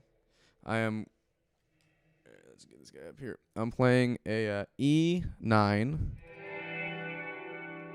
with a minor lean. So E minor 7 add 9, really. E minor add 9.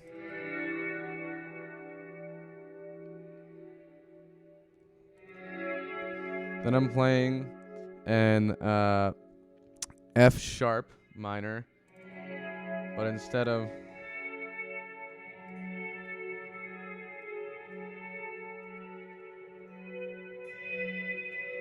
I'm dropping the 2 basically, so it's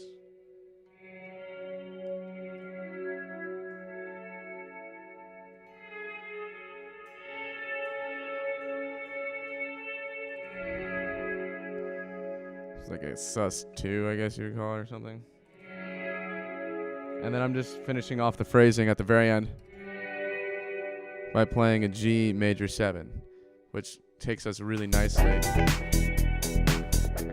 the next section.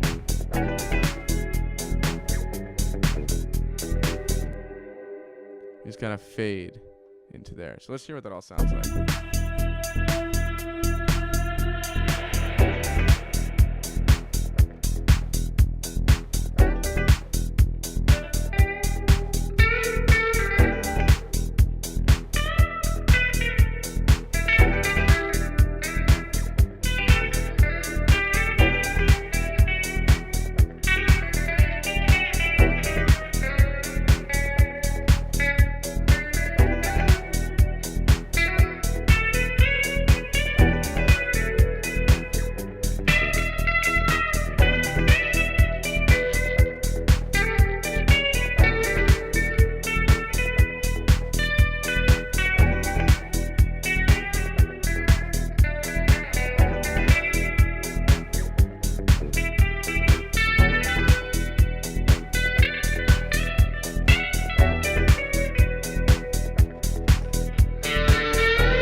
I'm not so sure this actually works.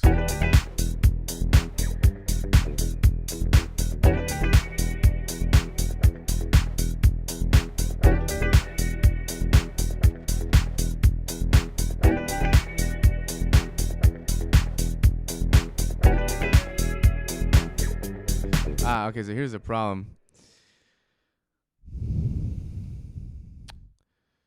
Yeah, okay, I'm just gonna take that turn of phrase at the end and get rid of it.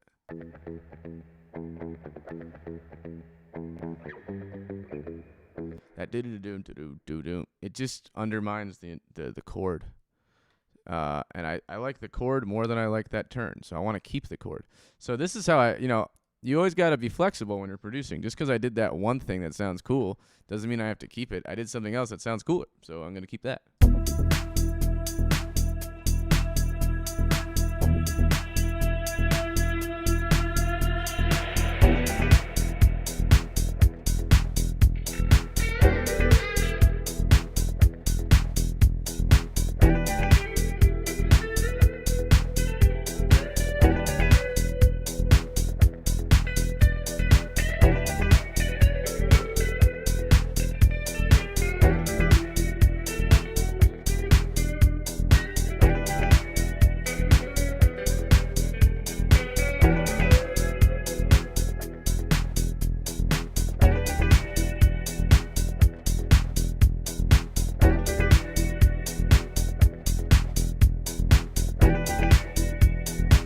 I don't think I'm going to do the solo, though.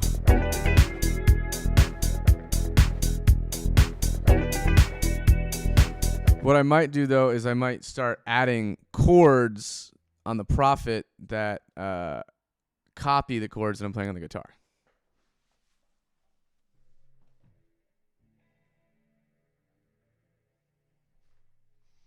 So let's jump back on over to my right.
So basically, I suck at. Basically, I kind of suck at playing keyboard. So what I'm actually gonna do is I just programmed the sound I wanted roughly. I'm actually gonna use a external instrument here, and I'm going to program my Prophet from the DAW chord-wise. That's always useful and fun to do. All right, where are we starting this? Right about here.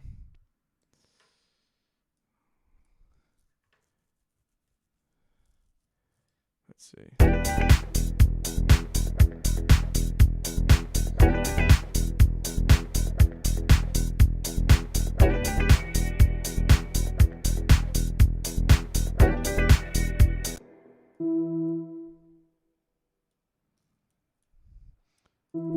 So that's my Prophet that you're hearing that I'm actually controlling from here, which is really cool.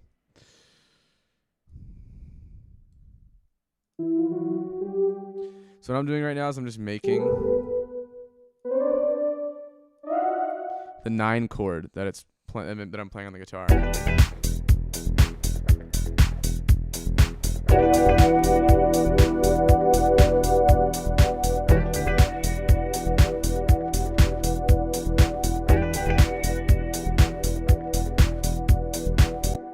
And now I'm going to go up and change to the chord that I'm playing up here, which is slightly different.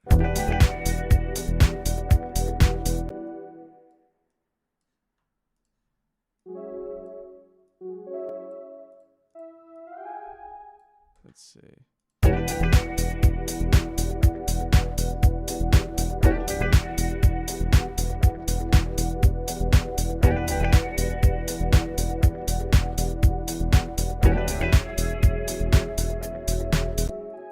Yeah, actually it's perfect. Same note. Easy peasy. Everyone's happy.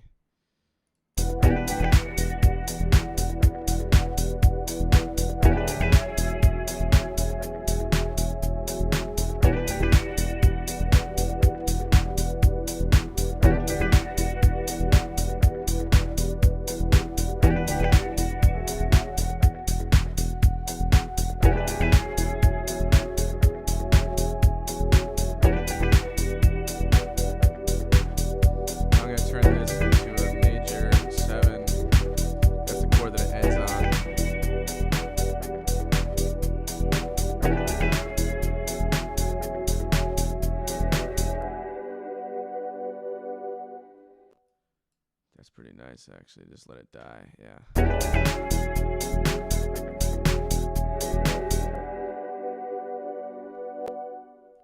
Let's invert this guy.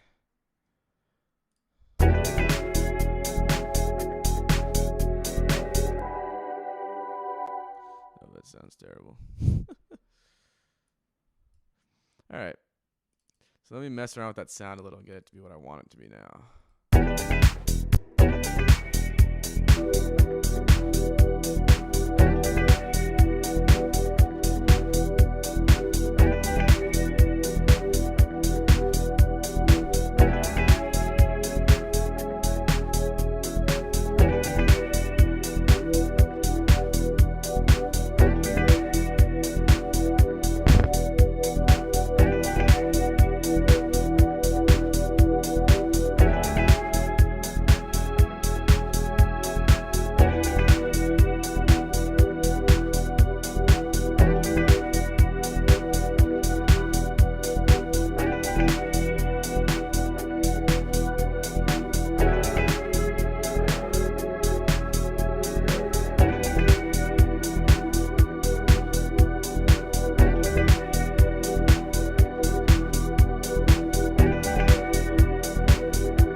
I'm going to throw on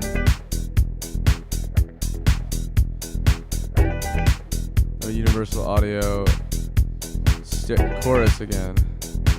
Love that thing. Bucket Brigade chorus.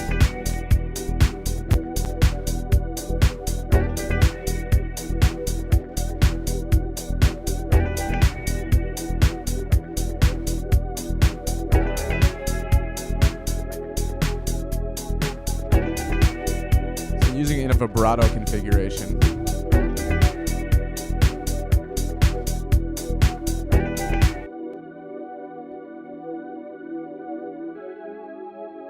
I really like that a lot.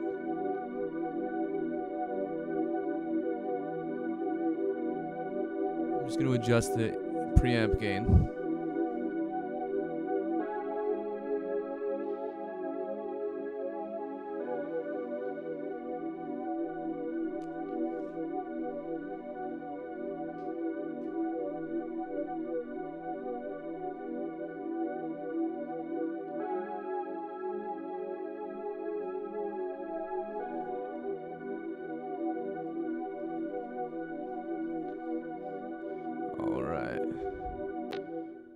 So now I'm going to go ahead and record that.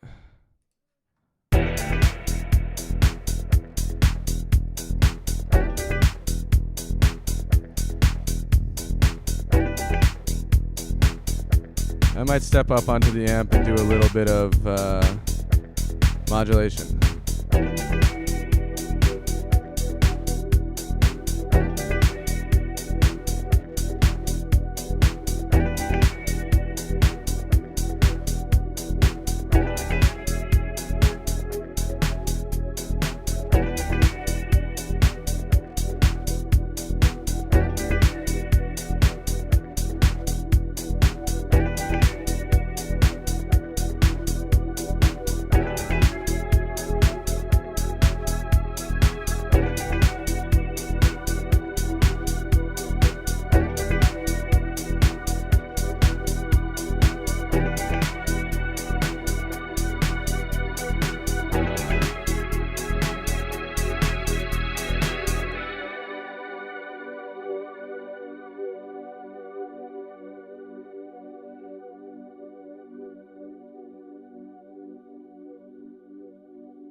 Oh, thank you very much, Danica. I appreciate that. So let's check out how that sounds.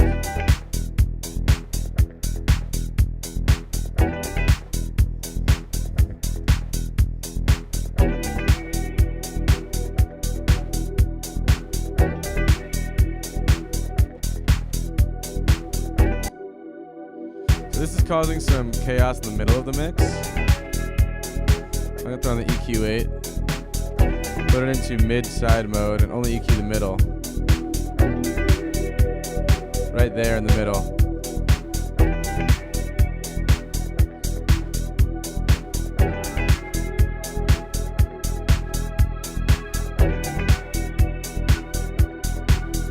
So this is now where I would build tension and bring in some kind of ride.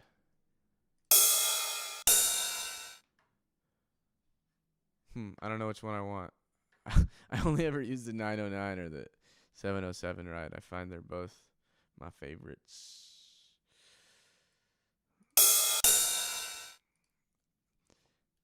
Now, someone in here asked before if I tune my hi-hats. I don't, but to me, the 909 sounds more in tune with the actual song.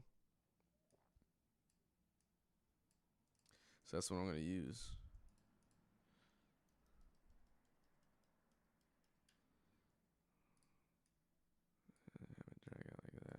So let's see. Oh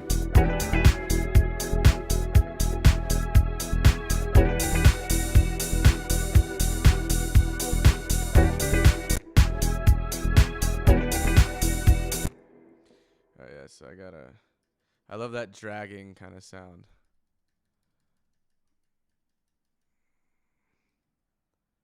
Let's go.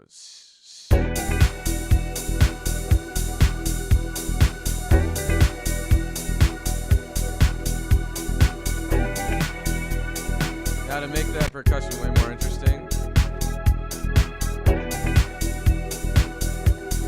I'm going to put that. Sorry, I'm going to put that SAR. There we go.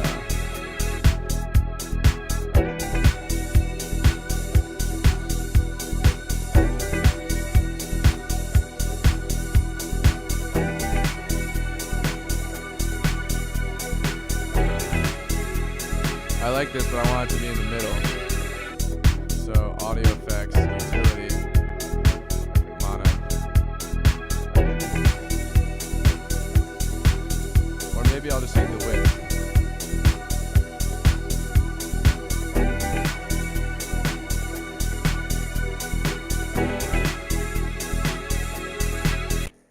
There's, I don't know, it's that reverb really doesn't sound good when it's turned to mono. Thank you, William.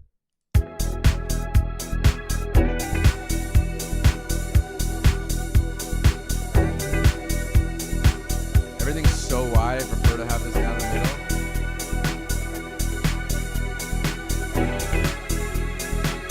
But when it's monoed out, I feel like the reverb goes away.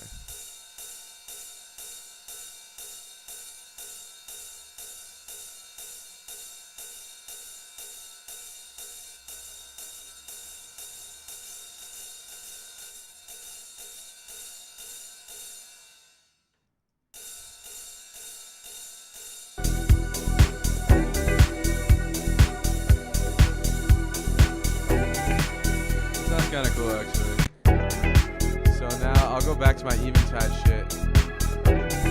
Flanger time, baby.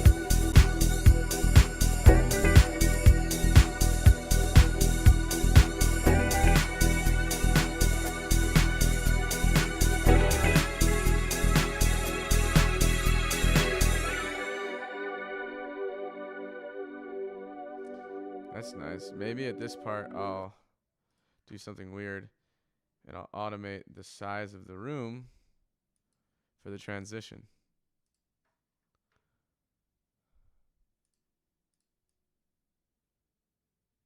Let's see how that works out. That's gonna be way too much, ain't it?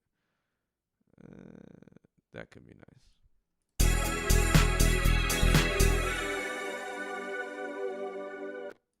Yeah, just to give it a little bit more like this.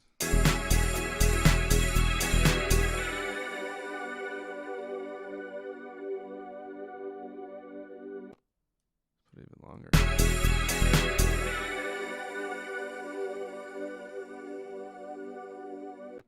That's a nice little situation.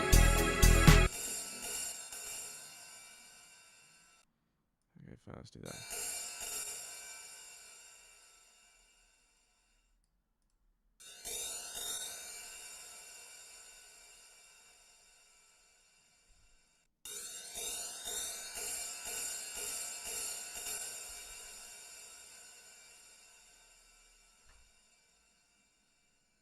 Okay.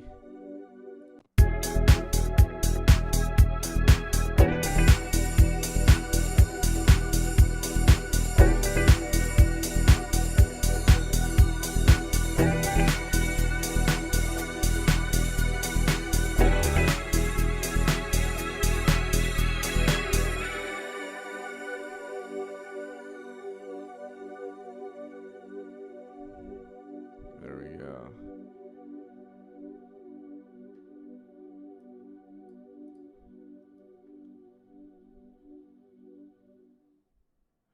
All right.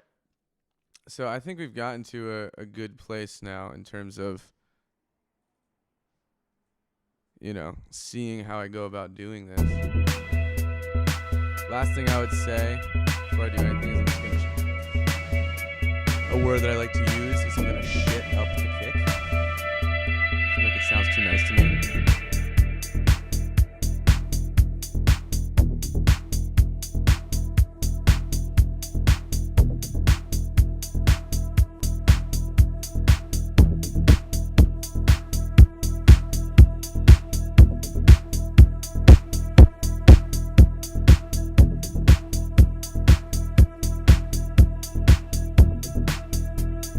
I just want to add a little distortion on the kick.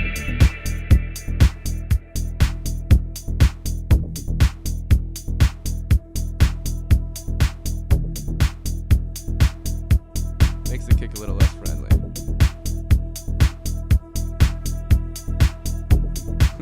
Thank you guys. Thank you. I'm glad you enjoyed this. So just for the sake of, you know, one final listen through to hear what happened today, let's go ahead and play it from the start. And it's a good test always after you've been working for a little while to just refresh and cleanse your palette and listen from the beginning, because, you know, once you get stuck working in it, you start changing things and adding things, and maybe you don't realize it, but like it doesn't actually fit with the flow, right? An arrangement's all about flow. That's really all it is.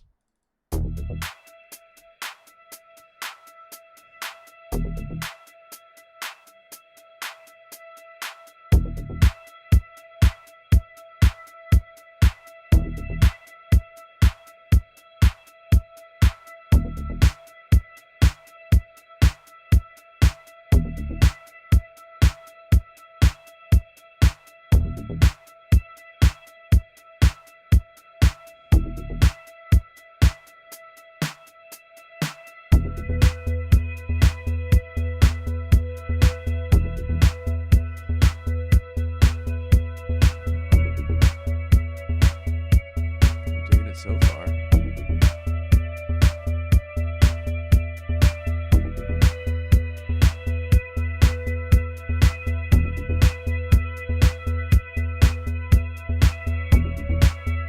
I love hearing that, William. That's the biggest compliment you can give me, dude. The fact that I inspire you to make more music, that's what it should be.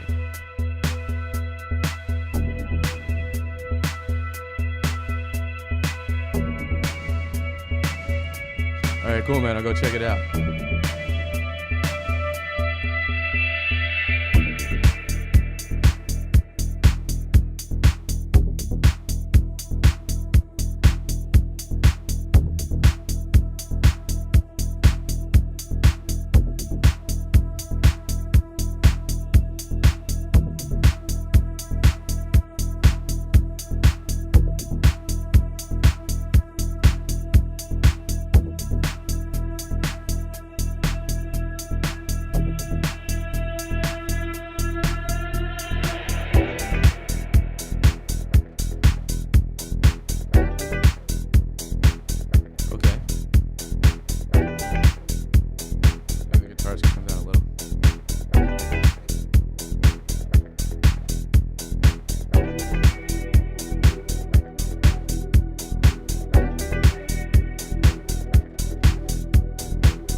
Sounds like it just blends in with the chords.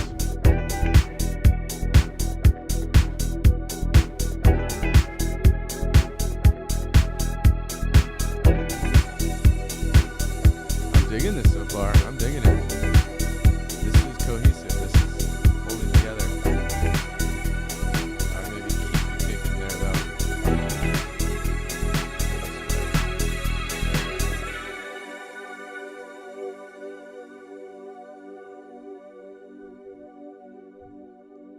All right. This arrangement so far, production has the stamp of my approval. So I really hope, first of all, thank you everyone for like sticking around who did. It's always cool to have you guys on board and chipping in with your comments, observations, questions, recommendations, everything like that. So really appreciate you on that. I do this every Wednesday here on 343 TV, right? And if you tuned in a little bit in the middle and you weren't sure what was going on, and we're just like, oh, this is cool. What this is, right, is this is a program called Electronic Music Essentials on 343 TV. And 343 TV is an extension of the school 343 Labs. And we are a music production school based in New York City and Berlin. And, of course, we have classes online. And so if you are inspired by what you're hearing and feel like, you could use just a little bit of more structured guidance, I'd highly encourage you to take a class at the school. We have tons of really talented instructors, myself included. So, also I would say go ahead and hit that subscribe button. We got tons and tons of content coming at you on a weekly basis. So, I really look forward to continuing to speak with some of you guys in the future, and thanks for tuning in. I'm glad you enjoyed the show, and I'll catch you next week. Peace.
the day.